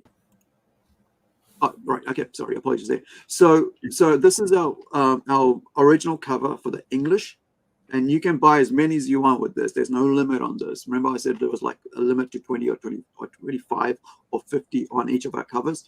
There's no limits on the English, and this is by the artist. I think I just did a mistake on there. This is actually, this should be like, apologies, Hugo. This is colored by Hugo. I think I just copy pasted something. But this is the cover is by the interior artist. So when you buy cover A, it's, and you know the artwork, there's always, all our cover A's are usually 99.9% is by the interior artist. You're not getting like a bait and switch, right? So you've got the same artist who did the inside is doing the cover, and the colors are by as I mentioned, I got it wrong there, Hugo Aquino. He's the one who colored our Incredible cover. Now cover B, which is in Spanish, is by our artist Tomas, who I colored this one, and he's working on a manga because that's his style, right? I just write a comic and I go, who wants to work with me on a comic book, right? And so he's doing a manga miniseries. I think it's like a 4-issue at the moment. I think I've got to finish off like another 30-40 pages. And so he's working on issue 1 at the moment, or issue 2. Then he's got to return to issue 1 because we had a change in artist. But Tomas is amazing, and he's actually translating this into Spanish. And so you get the Spanish cover. So with this one, this is when the only time you'll get this cover is if you buy the Spanish one. And same thing here. The only time you'll get this cover and this, this variant, look, was if you get the Portuguese cover, and that's by Manuel Badillo and Edwin Badillo and Manuel Soto, cover C, and of course that's in Portuguese and by our artist on Howler Luis Andrade. So now we've got like cover D, a bit of, because the idea behind this series, it's a mature comic. And so I wanted to make sure people understood that going in, that this is for mature readers right from start. Even though there's kind of like no nudity in the comic book, there are some, gore and all that. I mean, it is a sci-fi horror comic, right? So I wanted to set that stage. So the artist on this cover art is James D. Hill, and the colors are by G-Spot, Al Banksy, and he's working on a 6-issue miniseries right now, which is a supernatural horror comic called Templeton, and that is kind of like a NC-17. I think you guys have it there. Is that what you guys call it, like for adult kind of, entertainment? NC-17 for movies, Christian, or is it R18? Do you guys say that? Like not X-rated content, but just below that, like mature content. I think it's R. I think it's R, and then the one up above that is NC-17, I believe. Right. So this would be an R comic, the one he's going to be working on, which is Templeton, Rise and Fall, and he's already finished issue 1. He's working on issue 2 now, so it's really full on heaven and hell, angels and demons, just grisly. And so I don't, we're going to put that R rating on there for that. I think it's funny that the colors are by G-Spot for this cover. The colors are by G-Spot. Yeah. It's cover D. I'm going to leave that alone. But everything falls in place for that cover, just so. It does, right? And it's Robot Lover as well. Yeah, that's it. Yeah. But look at the satin color, right? Look at this beautiful satin bedspread, just the colors on all this. Amazing work, man. No, the colors are good. So, yeah. So now you've got the G-Spot covers and you've got the Lab Rat. And this is one of 3 variants for this campaign. So this is that one I really like. This is 2. This one? That one right this one. Yeah. No, not that one. The cover E, I guess. Yeah. That one right there, yeah. Yeah, it's awesome. It's like for me, there's a lot going on, but I like detail, and it's really, really cool. Yeah. Yeah, I think I also made that as a as a foil cover because I liked it so much. So you got a foil version in there as well. And I remember the first time I looked at it, I didn't realize, because you look at all the stark colors, I didn't realize that was hair there, or whether it's wires that mock hair, I can't tell. But once I realized what it was, I liked it even more because I like the platinum kind of look to it. Yeah. So yeah, it's really cool, and all the stuff going on in the background around the tube with the light in it, and all this, you know, the one thing I like about robots in sci-fi is you can put a lot of stuff in there that's just, it's really nothing, but it looks like it all should be doing something. Yeah. It's very cool. Yeah, I mean, like, one of the weird things about my computer screen, right? This is LCD. For me, it looks like lenticular, you know, like 3D. It looks like 3D to me. I'm not, you can see it on your screen, but on my screen, when I look at it, it looks 3D to me. And I'm like, I gotta make this to look 3D one day, man, because it's just like this hand is like just in front of the flame at the back, but then it's floating in this here. It's like this. It's floating for me. Right? Well, they did a really good job with the figure up front, and everything up front that you're going to focus on right away is really crisp, just like looking through a camera with the focus on the main figure, and then everything else is slightly muted so that it's out of focus. It gives it that pop, the character, the skull, the energy, all that stuff is popped off that background. It's gonna look great in this, man. Like when it's in foil, it's gonna look so good when it's in foil. I had to get the beneath the skin in there. So that's the other variant to this. So you got the beneath the skin, but this is the one with, like, you know, the elaborate where she's got the lingerie on and stuff. I like the lingerie white cover though. That's it. This one here, cool. Yeah, it just looks really cool. Yeah, this was actually one of our artist friends, Art Victim. He suggested this, and then G-Spot said, okay, you know, because initially he had sent me a pencil thing just as, hey, I've got this, if you want to use it as promo. And then Art Victim said, hey, you know what, it would look cool if you put it on a cover and had other people that can draw their own in it. And so then, you know, G-Spot said, hey, okay, I'll listen to the podcast. Yeah, here's this one now. I've colored it. So, is that the same? Is that the same underlying drawing for the other one? Is that the? I've moved it a bit. That's that one, yeah. Yeah, I've moved it around a bit, so it's like it's a bit different. Right. So gives you a bit more room, you know. So it's kind of like slightly different, because some people, you know, might want to go, you know, maybe put the head up here or whatever. You can do so much with it, like a body like this, you know, because like. Robots, like you can do, like you said, robots, you can do so much. Now that's available. I could get that one. Yeah, anybody could get this one. This is like I think this is like a 25 spot or a 50 spot. I think. I think limit one, right? That one so 25 or 50. Yeah, and that's the thing, right? So you can draw your own, and some people, you know, I'm not, you know, I don't do pen and paper drawing, so I don't. For me, I wouldn't be able to do that. Because it'll take me forever. I'd have to like sketch it out, cube it all up, get it all perfect. But if I gave it to my friend, he'll be like, yeah, sweet. Or someone like yourself, right, who's an artist. Yeah, it'll be all good to go. But, and I think that's why, you know, I think it is important, like, to offer this white variances, because there are people out there who love to do their own artwork on them and be a part of that. Well, I just ordered a whole order of sketch covers for the one I just did. I just put in a secondary order for all sketch covers because they're going to be things I sell at conventions. I'm going to do the sketches at the conventions on the covers and sell them like that. Right. So I figured let me get it like that. And I'll order sketch covers for each one moving forward as well.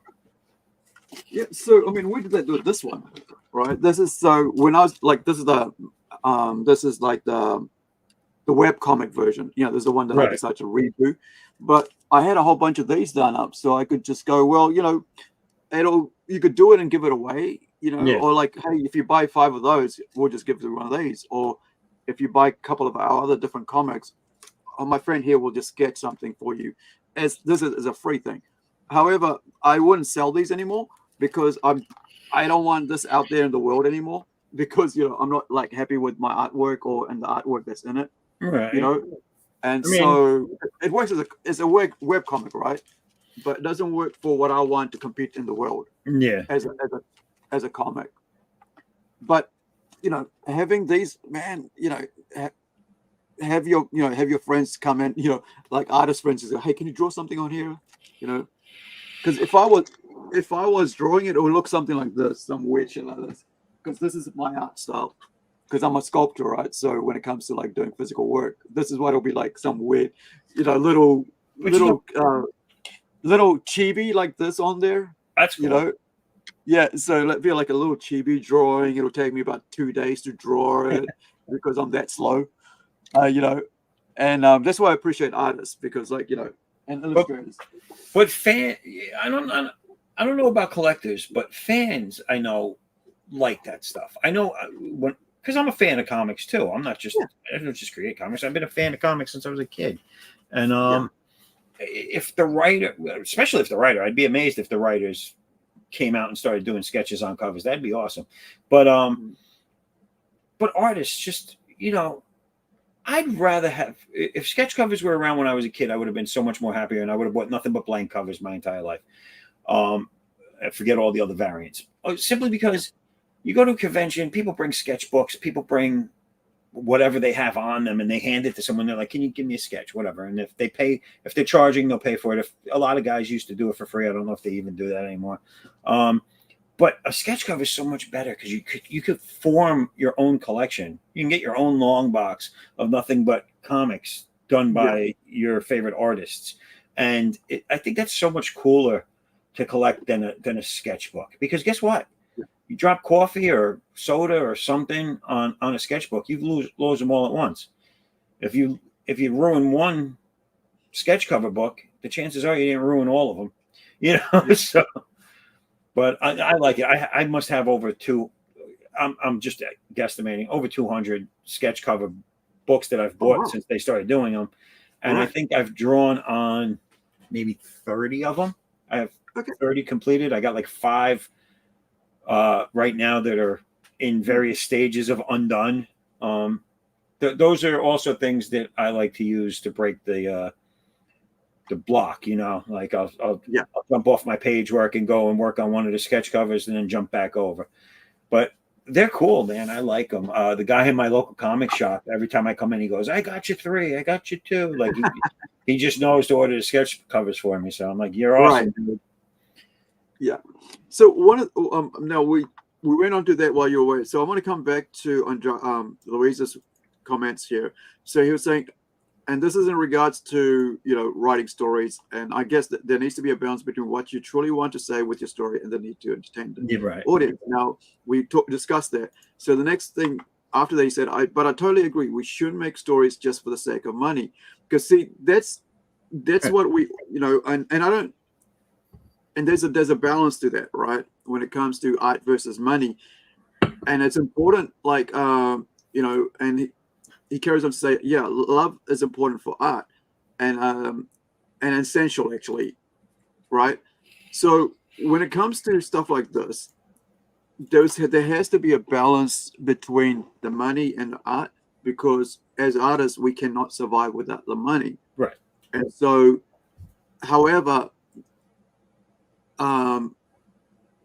you also don't want to glut the friggin' economy, or like not economy, sorry, the market with just anything, right? Because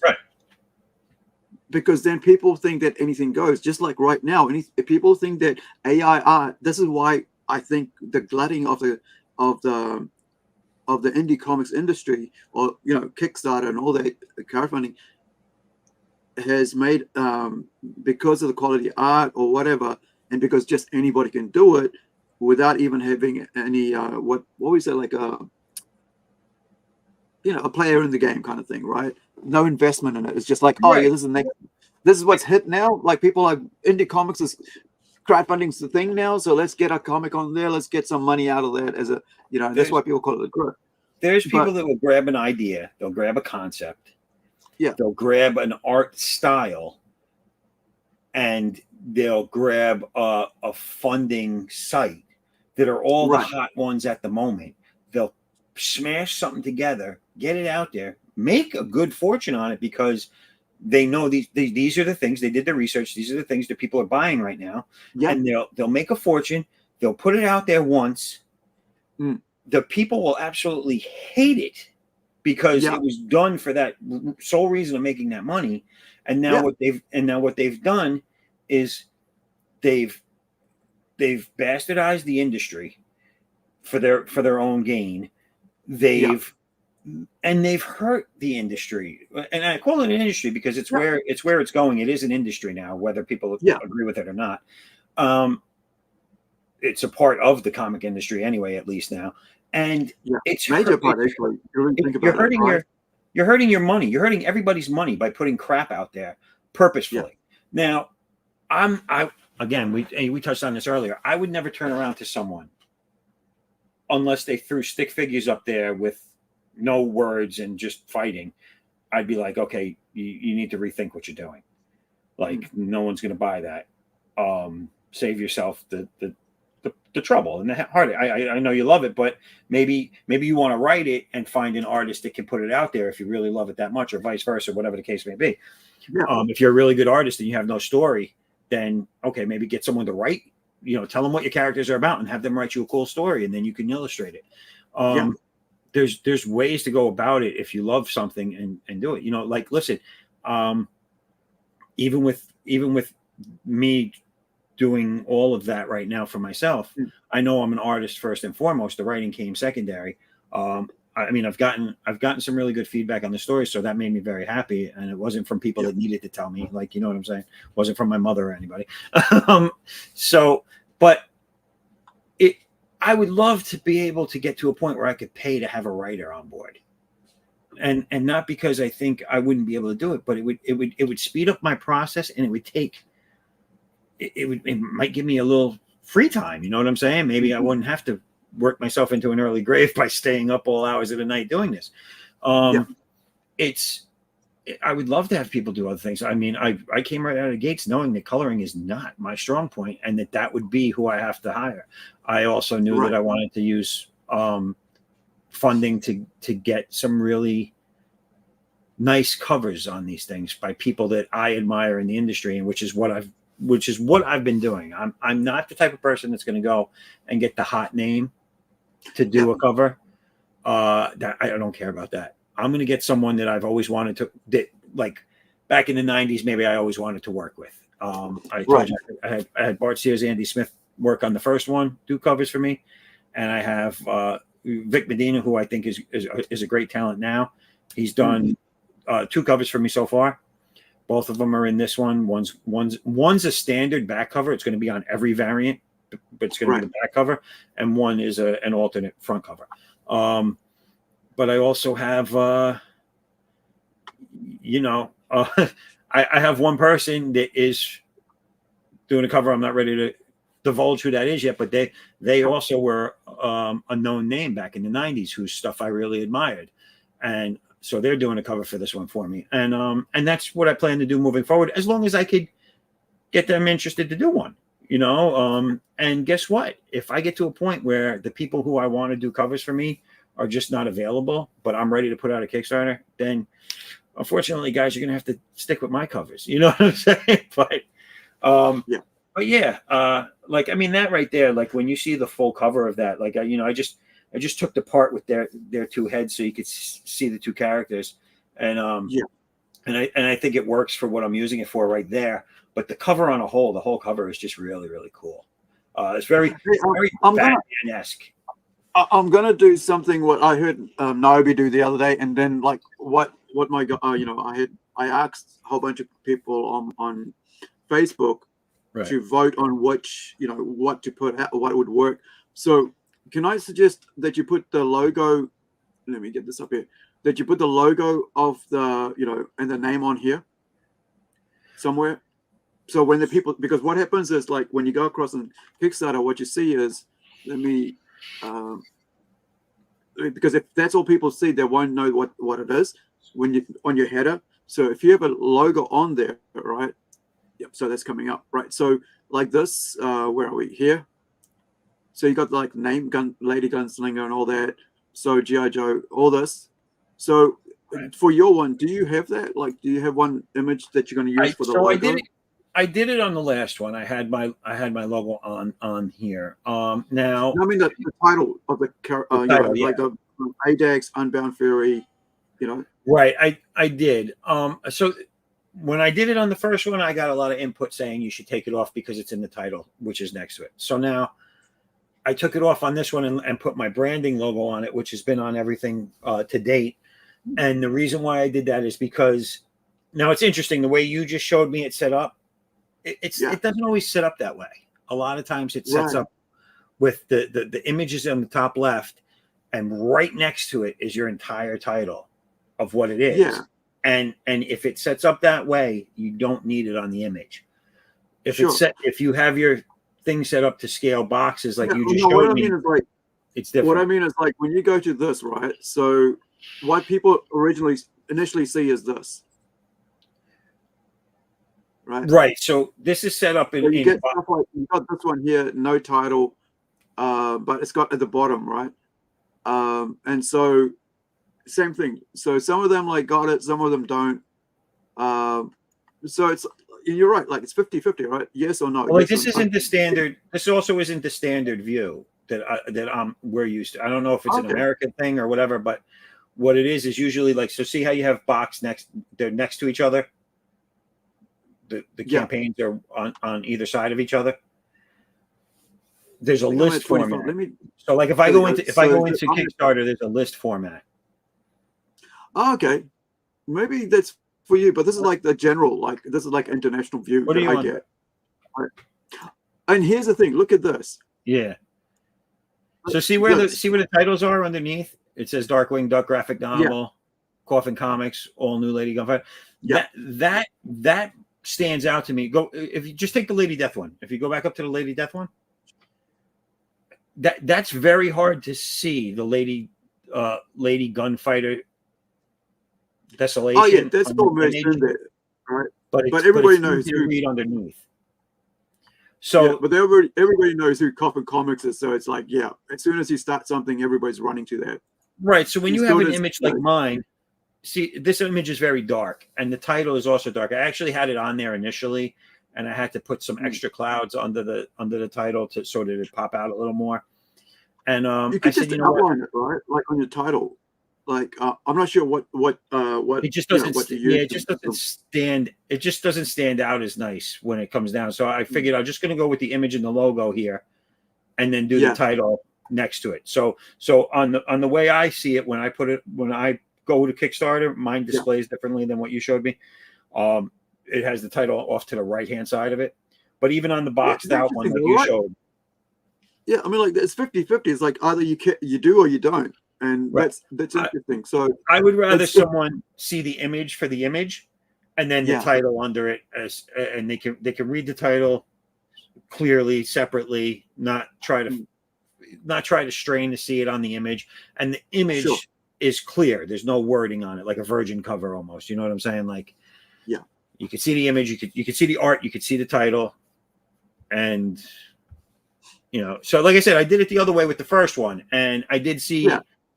I did see the problems with it because not only are you busying up the artwork, but you're double explaining it because you got the title on the art, I fully and then you agree. got the title next to it again. It's 50-50, right? It's like whether you do it or you don't, and like it's at the end of the day, it's like whoever if people are interested in it, it's a cool thing.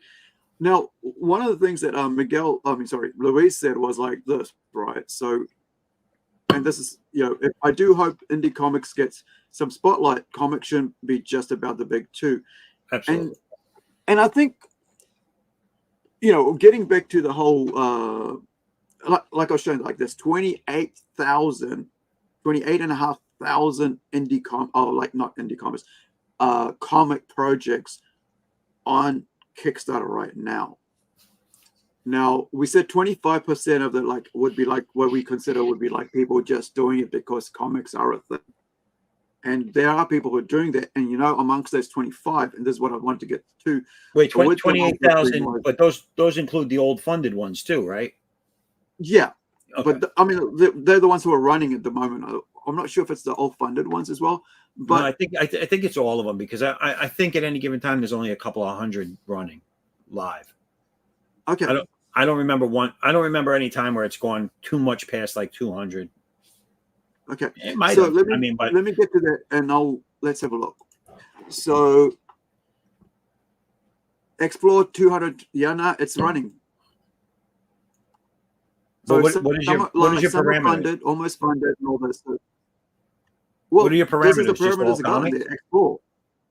Yeah, I Comics? think this is just under comics. Filtered. So right.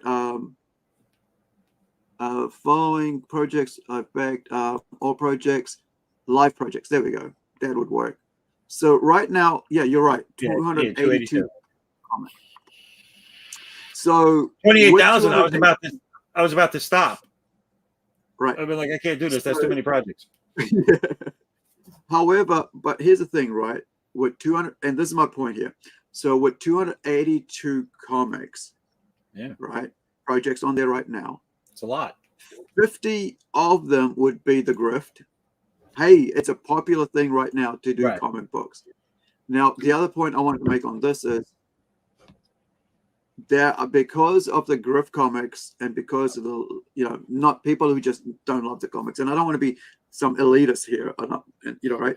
I'm not saying that not everybody's doing it or doesn't love it. What I'm saying is that there are some who are doing it because it's the grift. But on top of that, there are people who are doing it because they're making it out of AI, right? Yeah. And this is Yeah, what AI this is. is, I hate. yeah. So the grift also now has become where it's the AI comics are out here, and people, because of the lack of because of the grift for comics, there is two kinds of people that make AI comics. Those who really don't care and have a good little idea and chuck it in GBT, write me a comic, and this is the parameters. Boom. I actually and I did one of my stories like that. I said, oh, this, and I'll never use that story, right? But I wanted to see how it worked and what it could give you if you used the ChatGPT to write a comic book, and how it worked out. And it gave me everything that is so stereotypical with what Hollywood believes the story should be. Right. A, B, C, D, E, F, G. And I was like, that's not how I want my stories, but this is exactly what you get in entertainment 90% of the time right now. Now, so with that, you could now create a comic book, not only with the script, but also the art sliced up, you know, stolen from like hundreds of thousands of, you know, if not a million comic book artists around the world. Yep. to create your comic book in AI. And so the grift now gets not only the fact that you know, people who don't like it, but people who are using it to create AI art. And here's where I get pissed off about it. We put 2 years into a comic book, you know, work hard at it, and someone goes and puts out like a comic book within 3 months because they used AI art. Right? Not only that, maybe not even that, right? Maybe 24 hours, a month, right? Depending on what it is. Now that comic, because people have cheapened the value of what a comic book is and how much work goes into it, they will now pour $20,000 US into it over a handmade, skilled, decades learned, skilled, gone to school, gone to learn, gone to art school, you know, whatever. And they will spend $20,000 on that and spend $1,200 on another book that's been worked on by humans, because there's no value to comics anymore in the sense. What's your take on it, dude? This is what's going to happen. AI creates something based on your prompts. All right. You're not going to have an ongoing series that's coherent with AI. You're not, because it's going to do your one book, and then you're going to go sit down for another book and give it its prompts, and it's going to create something, and your continuity is going to be shot within 3 or 4 books. That's my belief in that. But what I have to say to these people that want to stand up for AI art in this field or any field, first off, anyone that's not an artist you can have your opinion, you can have your thought on it, but you really shouldn't try to have any say in it until it affects your business. If you're a writer and now they're taking your writing away, then you could say something. If you're a colorist and they're taking your color away, then you could say something. But don't. I've seen plenty of people come up on someone's stream or on their own stream and wanting to give the artist a lot of hell for not liking AI. Guess what? We could hate it all we want, or we could love it, but we can hate it all we want. The bottom line is anyone that's generating AI art and calling themselves an artist now and sticking up for it because that's what they have to do to be able to do it. Number one, where were you before the AI? Were you creating artwork? No. Okay. Number two, how much of yourself is actually poured into the artwork, the story, whatever? How much of yourself is there? How much of your idea is there? How much do you really care about the final product? If you don't, you're not an artist. And you didn't use a tool. AI is not a tool. AI creates everything. Digital art is a tool because I still have to know where to make that brush stroke go. I still have to know where to put the eye. I still have to know how the fingers bend. I still have to know all that stuff to manipulate digital art.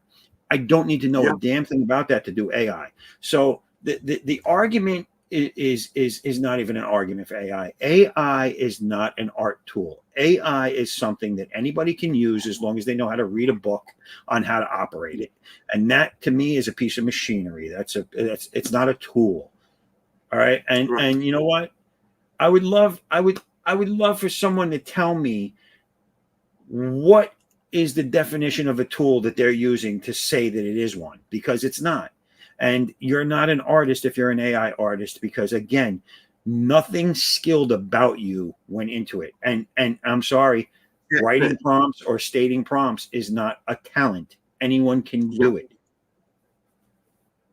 So this is from Australia, so just around across the pond from us, right? This came out yesterday, and I want to play this. Let's have a look at this, right? In line with what we're talking about here. So this the title of this is this is an Australian news site. I mean news, their TV channel, ABC. Okay. And so AI is reliant on mass surveillance, and we should be cautious. Once head of messaging app, right? So let's have a look at this because I haven't watched it. I want to watch it together with with a guest. So Whitaker, welcome to 7:30. Wonderful to be here. Thank you. There are a couple of separate global debates going on about digital platforms. On the one hand, there's the debate about the incidence of mass surveillance of users on various platforms. And on the other one, or the other debate, and this is particularly important to Signal, is the right to privacy. If we could talk about those two to start with, why has privacy become so hard to protect online? Well, there's a long answer to that question, but I'll put it quickly by saying that we are in the age of the mass surveillance tech company monopoly, where platforms like Facebook or YouTube or other large tech business models have built incredibly powerful empires by collecting huge amounts of data on people, creating classifications of people, and then selling access to advertisers or training AI models or doing other highly profitable activities with that data. So suffice it to say, mass surveillance is the engine of the tech company business model, and that's created a society where privacy is both important and in very, very short supply. Australia's e-safety commissioner recently took on Elon Musk, for example, requesting the removal of vision of a stabbing in a church here in Sydney. It was unsuccessful. Should tech platforms be held responsible for spreading that sort of content? Well, I think we need to break that question down and actually question the form that tech platforms have taken. Because we live in a world right now where there are about 5 major social media platforms that are very literally shaping the global information environment for everyone. So we have a context where these for-profit surveillance tech actors have outsized control over our information environment and present a very, very attractive political target to those who might want to shape or misshape that information environment. So I think we need to go to the root of the problem. The issue is not that every regulator doesn't get a chance to determine appropriate or inappropriate content. The issue is that we have a one-size-fits-all approach to our shared information ecosystem, and that these companies are able to determine what we see or not via algorithms that are generally calibrated to increase engagement, to promote more hyperbolic or more inflammatory content, and that we should really be attacking this problem at the root, beginning to grow more local and rigorous journalism outside of these platforms, and ensuring that there are more local alternatives to the one-size-fits-all. We go to the question of control or interventions in private communications, like the encrypted communications on Signal. Governments in a number of countries have moved to try to get access for law enforcement purposes to encrypted communications. Shouldn't they be able to do that? Absolutely not. Either encryption works for everyone, including governments, including militaries, including human rights workers, journalists, everyone for whom digital security and meaningful communications privacy equals life or death, equals the confidentiality of sensitive negotiations, equals the ability to do their job without oppressive surveillance. Or encryption is broken for everyone, and backdoors and vulnerabilities are left open for hostile nation states, for hackers, and for anyone else who would want to undermine our core infrastructure. So this is not a topic on which we can negotiate. This is a topic where we're talking about the fundamental laws of mathematics. But the result of that is that you might have terrorists communicating on your platforms. Researchers at the University of New South Wales say that pedophiles in Australia who are actively offending are 5 times more likely to use Signal than other men. How concerned are you that your platform might be being used to carry abusive material or dangerous material? The methodology of that survey is highly flawed. And I think we need to back up and recognize that we are in an age of unprecedented mass surveillance. There is more data available to law enforcement, available to governments than has ever been available in human history. And there is no evidence that the ability to communicate privately is a causal factor in the serious crime of child sexual abuse or terrorism. That there are many, many, many avenues open to law enforcement. And I think what we are seeing, sadly, is the continued rehashing of a desire that has existed for many, many decades for law enforcement to have access to every piece of information, all communications that happen on digital platforms.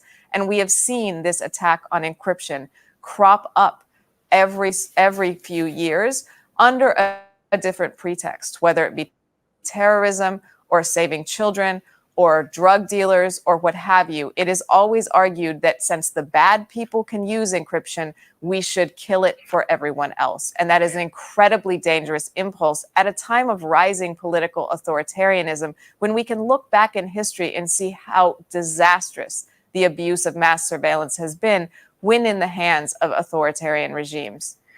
So what's your message then to our regulators and our politicians who would like to be able to get some controls, not just on Signal, but on all sorts of platforms in that encrypted space? I encourage politicians to have actual political bravery, to realize that there are deep pathologies with the toxic business models that rely on monopoly surveillance, and that to attack those business models, you need to reduce the invasion of privacy that is at the heart of that industry, instead of extending surveillance and trying to get a piece of what Silicon Valley has for government. If I could just ask you about artificial intelligence briefly. You've noted that AI is based on that data collection model that you don't really like. Are you worried about where it's going to lead us? So we need to recognize that the technologies being called AI now are reliant on mass surveillance. They require huge amounts of data to train and tune these AI models like GPT. And then they require more data to input into those models, whether it be personal data that the models use to make a decision or prediction about us, or whether it be the prompts that we enter into systems like ChatGPT. So these are models that fundamentally rely on the surveillance business model, and in their proliferation are expanding and entrenching this model. So I think we need to be very cautious with the AI narrative, where we are being led to confuse mass surveillance with intelligence, and by doing so initiate these corporate technologies into the core of our social and governmental institutions. Meredith Whittaker, thank you so much for talking to us tonight. Lovely to be here. Thank you. So that was, let me get this here. So that was the founder of Signal. Meredith Whittaker, welcome to Seventh. Right. So Signal is a platform where it's like, what was like, let me just read what it, yeah. So president of the Signal Foundation, which developed one of the most commonly used encrypted messaging app, Signal. Right. So it's the idea, like, I mean, like we look at AI and stuff and we go with ChatGPT and all this, and like we mentioned about comics, right, and writing, and how I took a story, that I had outlined and stuff, and I written about a couple pages of it. I went, let's see how ChatGPT works with this story, right? A boy and his dog, right, and this whole thing. And I had that story written. I knew exactly what I wanted to do. And then I chucked it into ChatGPT, and that's like about a year ago or something, because I wanted to see what this was all about, because I couldn't just speak on it without knowing what it does, right? And so, and I also did the AI art thing as well. And so what happened was, like, let me get Meredith off there. So it was just the ABC of it, like I was mentioning, like it was just like, and I'm thinking, so what it did was, anybody who'd ever written anything to do with robots, with kids, with dogs, basically took all those people's work and scrapped whatever it was and put it into my story and went, this works here, this works here, this works here, this works here. However, I already knew that's what worked there, and I don't want that to work there, because I knew that's the easiest thing to write, was to do it the way it's supposed. That's the way the standard storytelling, right? Because if you're writing, you don't want everybody to just have the standard storytelling, like, because everybody can recognize a bad story, right? Most people. Yeah. Except for the people that use AI. Yeah. And, I agree with Meredith. I agree with Meredith. And listen, she's 100% right. Listen, they use the excuse that they need to have access to encryption and everybody's private communications because of terrorism. Here's the thing: governments have been hunting down terrorists successfully since before computers were a thing, since before any technology that we know it today existed, because they know where it's coming from. They know who to be keeping tabs on roughly. They follow the trail that way. They could still do that today. All right. They still know who they're looking for, just because they can't see, and they can get access individually to those people based on court orders or whatever they need, however they got to go about it. There is no need for them to have access to yours and mine. You know what I'm saying? We're not on anybody's watch list. Well, maybe not till now, but we're not on anybody's watch list. And there's no reason for them to see what me and my grandparents are talking about on Facebook or whatever, behind closed doors on a messaging app or whatever. There's no reason for it. The reason is they want control. They want to be able to shut down whatever anybody's saying or thinking. And you know what? I'm the person that believes that, like, it goes back to what I said earlier. I have a thick skin. You could say whatever you want about me. Would it bother me? It might bother me. I'd be like, who the hell is this person's opinion? I don't even know who they are, but whatever. But you're entitled to your opinion, and you're entitled to say whatever the hell you want. That's how I feel. I mean, I'm in America. I believe you have the right to free speech here, and so say what you want. guess what though? If you say it in a public arena, I'll just understand. I might say something back to you. Yeah, I want to show you something about that. Just give me one sec. I had this happen to me yesterday, and perfect timing. I didn't think that's where it's going to lead to, but I had somebody on a public forum, like on Facebook, publicly say something in response to something I asked, right? Because the person I asked to, I actually know personally, right? And he's the mayor of our city, and he's a person who, right, who's actually, we're different here, right? We can walk up to our mayor, and so we can ask them stuff. So check this out, right? So I asked my mayor this because it's about like, there was a situation here where they've had to redo this friggin' hill that keeps, this mountain they got a road through and kept every time it rained it's been down. So I said, hey, did they and this is not, it had nothing to do with me. The reason I asked was because I had 3 friends who are locals asked me that. Like, did they do this? And I'm like, so I thought, hey, I know the mayor, right? So I'll ask the mayor because he said, now it's fixed. And I said, did they reinforce the soil and surrounding areas so there won't be any erosion? Remember, I had 3 people ask me this. Right. And so I said, hey, I'll put it out to the mayor. Causing further closures down the line. Also, were those who planned the first work not sorry. All right, here we go. Also, were those who planned the first work not attend third form and learn about erosion, right? Also, when such bad work is done by initial contractors, are they held accountable for incurred costs caused by such shoddy work? Right. So he replies, right? About 6 hours later, he goes, Aru, he knows me personally, right? I know him personally. Right. He came to my birthday last year for my 50th. I actually got a good present from him. Thank you, Vince. So, and guys, when the site is open again, you'll see the amount of work that has been taking place, right? You will also see how much preventive work to make sure the site stay open for much longer time, and so that contractors can work. And I gave it a love, right? Liked it. Right.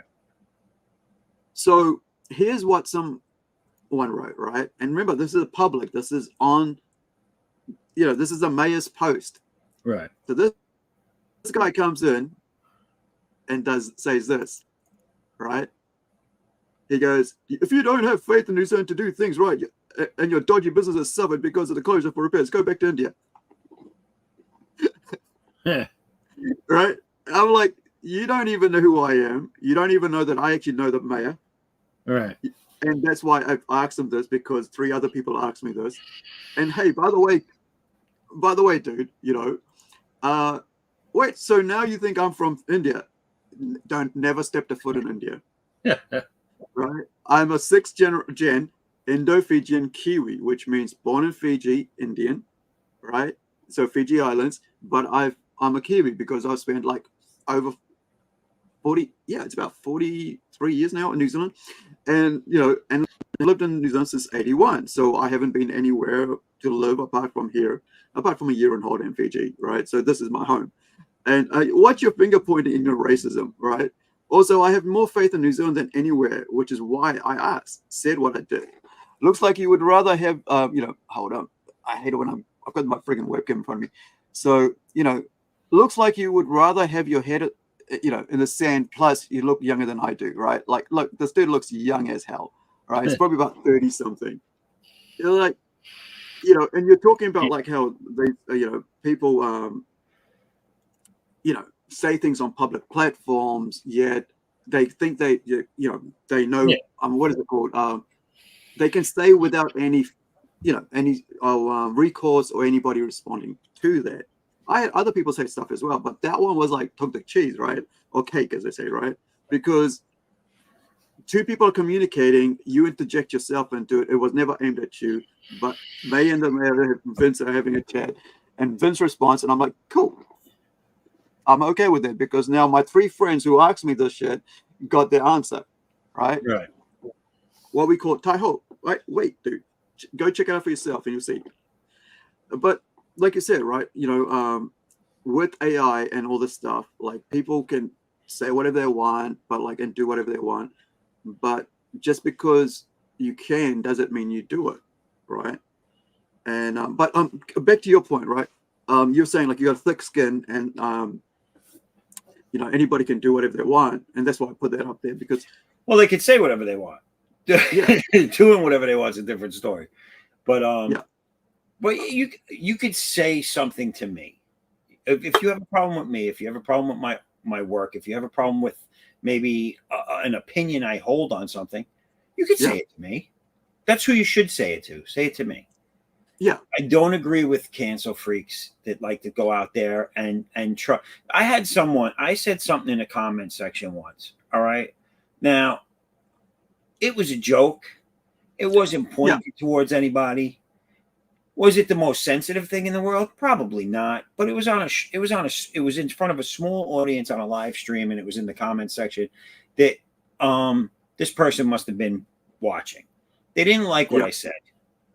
And I said, okay, you're entitled to your opinion. And I thought we had moved on. I get within about 10, 15 minutes, I get 3 messages on the sidebar. So I'm looking at that.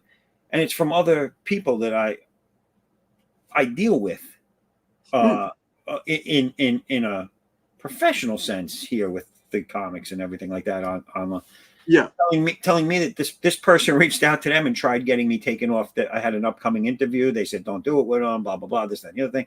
The guy had gotten back into before I found this out, the guy had gotten back into the chat and he gave like my full name or whatever and what I do and whatever. And I was like, oh, that's interesting. That's great. You went and looked at my Facebook page. Nothing's private. I mean, not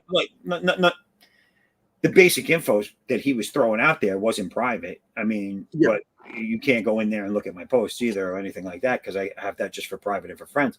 But you know, he came back with almost like I got you, like, look, I know who you are, blah, blah, blah. And I was like, that's great, dude. But guess what wasn't okay? What wasn't okay was you trying to go and get me thrown off or something because you didn't like an opinion I made. Now, granted, there's nothing I could do to you. You're probably living home safely in your grandma's basement, whatever. But social media and the internet has given you an outlet just to be angry at the world and be vindictive and hurtful for no reason to people and try to take them out. And I mean, and you're not even just cursing them out or telling them you don't like them. These people nowadays are trying to take people's jobs away from them. They're trying to take, get them shunned from stuff they love doing. And I don't agree with that. I think that's the worst thing that humanity has started to inflict upon itself. When you care that little about a fellow human being, that really says something about yourself that you really need to look at. You really need to look in the mirror and say, what kind of person am I that I want to hurt the families? People everybody had a lot of these people.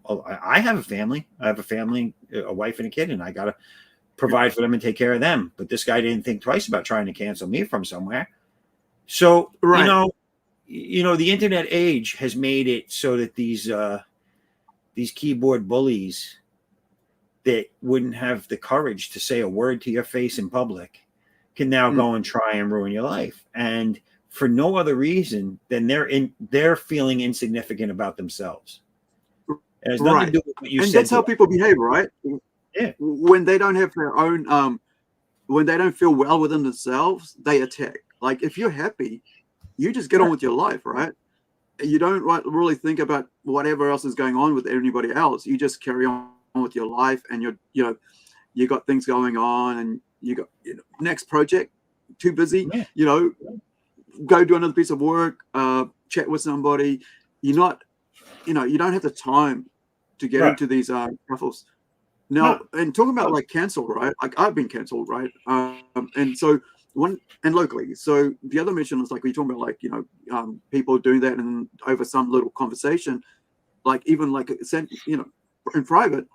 I mean, Niobe, right? Niobe Comics got, removed and canceled for years out of a convention. That was pretty sad. But I want to show you something and who I think these people are like, and it's give me 1 sec. I'll bring this up. And it's these people. They are like these people. And this is who these people behave like, right? So these cancel pigs, whatever we want to call them. So it's these people. They're just like these morons, Yeah, this was right? disgusting. This was disgusting because this had nothing. Can I just say something? I saw this video, and this has nothing to do with making a statement. You've taken something now that's been around longer than any person alive, generations. These are cancel Generations pigs. have lived and gone and not touched these things, and you come out here and do this because you don't like something. Yeah, I would beat the shit out of them. Honestly, I would take that thing there and I'd smash them because they have no right. This is a historical thing that people have preserved over centuries. Because this is somebody's home. This is somebody's like country, right? This is their private area. This is their cultural significance. This pig heads, these friggin' white t-shirt wearing morons deserve to be jailed on sight, right? Like they should not be allowed to walk anywhere, and they should be imprisoned. That's how bad I feel about, how much I feel about this. What is there? There's a summer solstice thing or something like that about to come up now too that takes place at Stonehenge. A lot of people go to it. It's a religious significance as well, right? And like this is the thing about this thing. I don't believe in the religion, but I still respect it. And these morons who probably don't even live there, right, are not even there, being paid by some other friggin' people, and nobody gives a shit about you just so no to oil. There'll be 1 million people more who will just say, look, 100,000 people more will say, you know what? Just because you did that, I'm going to go buy some more fuel extra. I want to use that more. First off, I feel if they live there, they should be ashamed of themselves. But I don't think anyone that lives there would have They should be arrested on sight and jailed. I don't think someone that lives there would have that kind of disrespect for something that's part of their heritage because they live there and they know about it and they grew up with it. I don't think they would do this. But the thing that bothers me, not bothers me, but it's funny, is like a lot of these people are like the same people that'll be like save the environment, they're all into nature and everything like that. Yeah. But you just ruined the site for the summer solstice, which is all about nature and earth and the planets. And it's like, so you're hurting yourself. You're hurting a place where you're probably going to go hang out next week. You're not making sense with what you're doing. And guess what? But they have no what I said. They don't have the guts. They don't have the guts to go up to the person they're upset with and say it to their face. What they did here was they did a public vandalization where they know they're only going to go to jail for a short time, get a slap on the wrist, and it's a safe way for them to get angry. Just like cancel pigs, right? Keyboard warriors, cancel you online. Like I said, listen, if someone doesn't like what I say, then they can come on to wherever I am at the moment, or they can message me however they can find me, and they can say, well, I think your art stinks. I think your stories stink. I think you're bald. I think you're fat. I think you're ugly. I think whatever. Say whatever you want. That's because that would be, I guess, similar to what maybe I said that offended them without knowing. Because now you said something to me because you think I said something to you. And all right, good. Then we're even, Steven. You said what you needed to say about me. Unfortunately, it's not going to hurt my feelings, but whatever. But when you take it to another level, you're doing something entirely different. You change the whole game, and you are now the bad person that has to look in the mirror and feel comfortable with themselves. Yeah. And this is why this upsets me. The ruining of artifacts, the ruining of culture, the ruining of upsetting everybody, everyday people's lives, trying to get to work, provide for their family, destroying monuments of historical value to those people in that land. But not only to there. I mean, for me, even here, all the way here in New Zealand, I feel pissed off about this monument over there being destroyed this way, because some moron. And if you notice, it's these liberal white people, and I don't know, you know what I mean, right? The way they think about, I'm looking after, and they're rich, right? I'm looking after the environment. I'm going to get my protest. I'm all this, but look at all this poison you're putting into the, out there, and destroying somebody's heritage. You had nothing to do with. It's like when they start, was it like Mona Lisa or something? They started pouring. Well, they threw It's just- paint on some piece of work in a museum, and then they sat down next to it. I briefly saw that. I forget what that was. Yeah. That's I ridiculous. would lose my shit. Honestly, I would lose my shit if I was there. Well, I mean, these people, a lot of this stuff that they're attacking, like the Stonehenge or whatever, this stuff has been protected through the ages. That's why it's still here, right? Yeah, they didn't take someone's life, but they destroyed something that's ancient, or they they didn't destroy it, but they vandalized this. This eventually will all wash off, and humanity will wash off, and Stonehenge will still be there. They can knock the stones down; the stones will still be there. They came from the earth; they'll stay with the earth.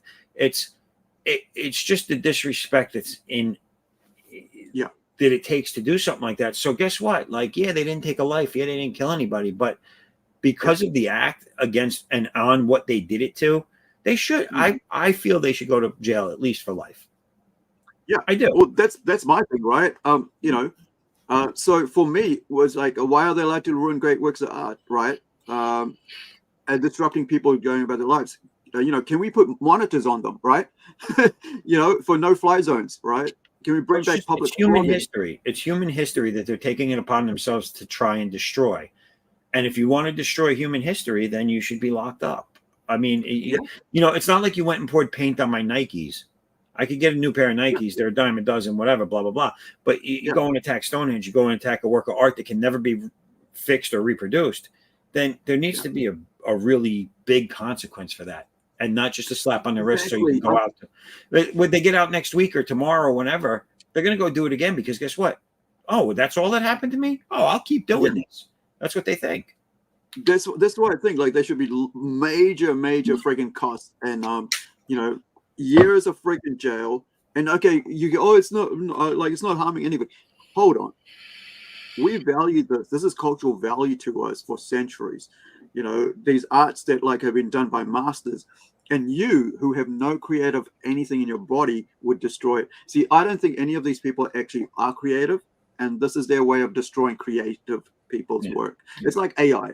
Right, let's get back to AI. It's like these people who have no creation, no creative bone in their body, are now, or in their soul, are now destroying comics, are now destroying art because by using AI to do it. So these same people are using, paint to destroy other people's works because they do not value that. Well, let me put it to you this way. You see all these acts, this stupidity. You see all the stupidity taking place in America, Canada, and not just America, around the world, right? I mean, no, but I'm saying you see it in countries that have freedom. That's it. When was the last time you heard of something like this happening in Russia, China, or North Korea? Yeah. No, because guess what would happen to those people in those countries? You wouldn't see them again. Exactly. And that's just the truth of the matter. Yeah. It's the truth. It's the truth. They do it where they know they can get away with it. They want to hate on all 100%. The freedoms that they enjoy in these countries, but then they still want to enjoy these countries. It's crazy. It doesn't make any sense. It's just people that have, a lot of these people weren't given a purpose. If you go back like 10, 20 years ago, easy, maybe even 30 years ago, I'm dating myself now, but 30 years ago, parents, a lot, not all of them, but a lot of parents stopped raising their kids. They started putting them in front of TV. They started putting them with nannies. They started putting them in daycare when they weren't home. If they were, they didn't spend a lot of time with their children. They let society raise their children. So society doesn't give you, unless you break the law at a certain age, but society is not going to give you your moral compass. Society is just going to tell you yes or no. It's up to your parents to give you some sort of something to like values on things and to how to become a respectable human being and how to interact in society, not TV. TV doesn't do that. So it started a while ago, and now this is what has come of it. It's a lot of people that just don't care about other people or things. They don't care about history because a lot of them don't know about history. You could probably ask the people at Stonehenge what they know about Stonehenge. They probably don't know a damn thing about it. Yeah, but they just other than it's something that's people know and they spray painted it. Well, with that, let's close up for the night. I think I've gone past your. Like I said, I was going to go. Oh, Well, 2.5. not Wow. this long, but all right, guys. So before we leave, and please check out Robot Nation, and then it's on. It is live now, and hopefully you guys can help us out. Help me out on this. We'll get our project on the links in the chat right at the top. It's pinned.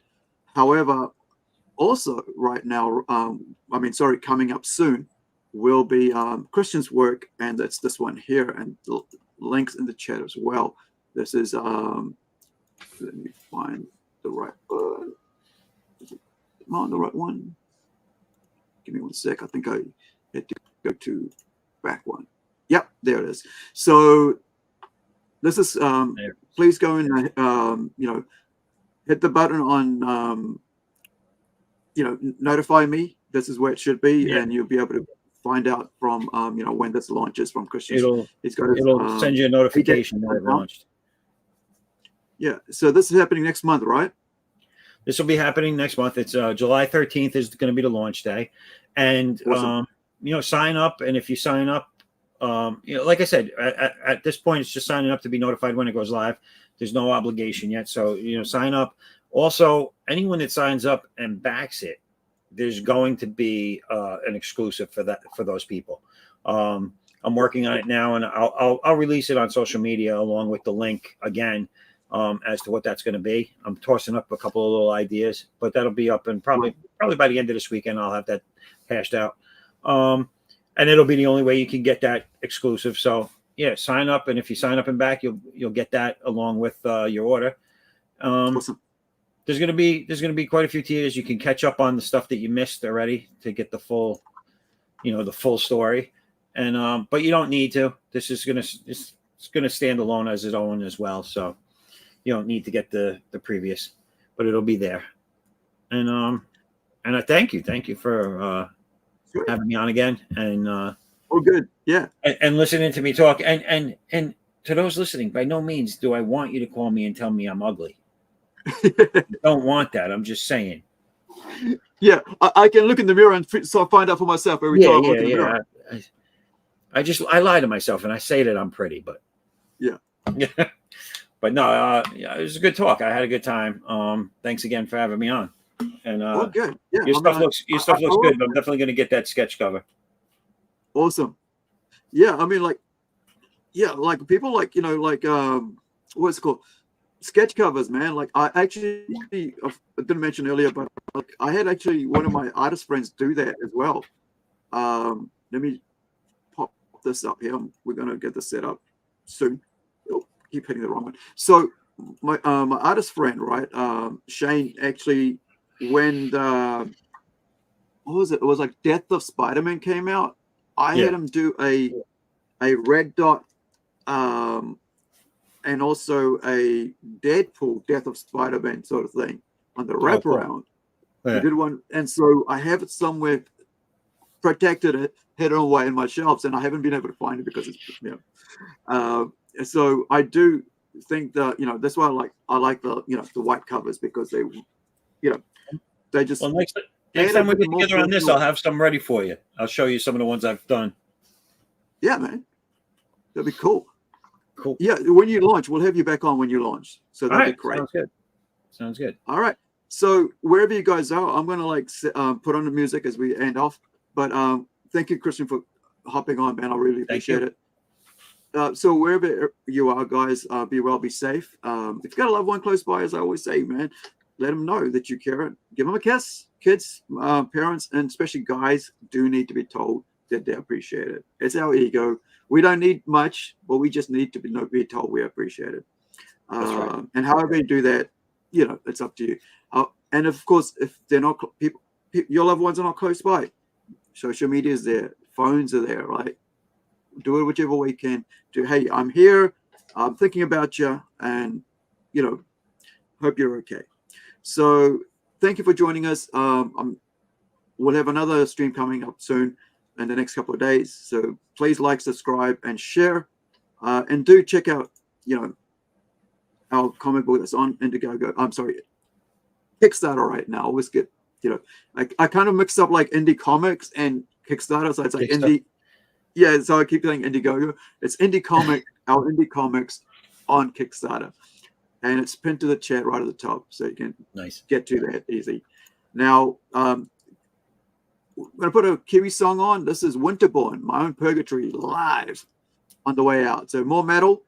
This is Valhalla, and this was 8 years ago. So hopefully you guys enjoy some metal on your way out. Nice. Goodbye, everybody. Thank you, Christian. We'll catch you next Take care. Thank you. time, guys.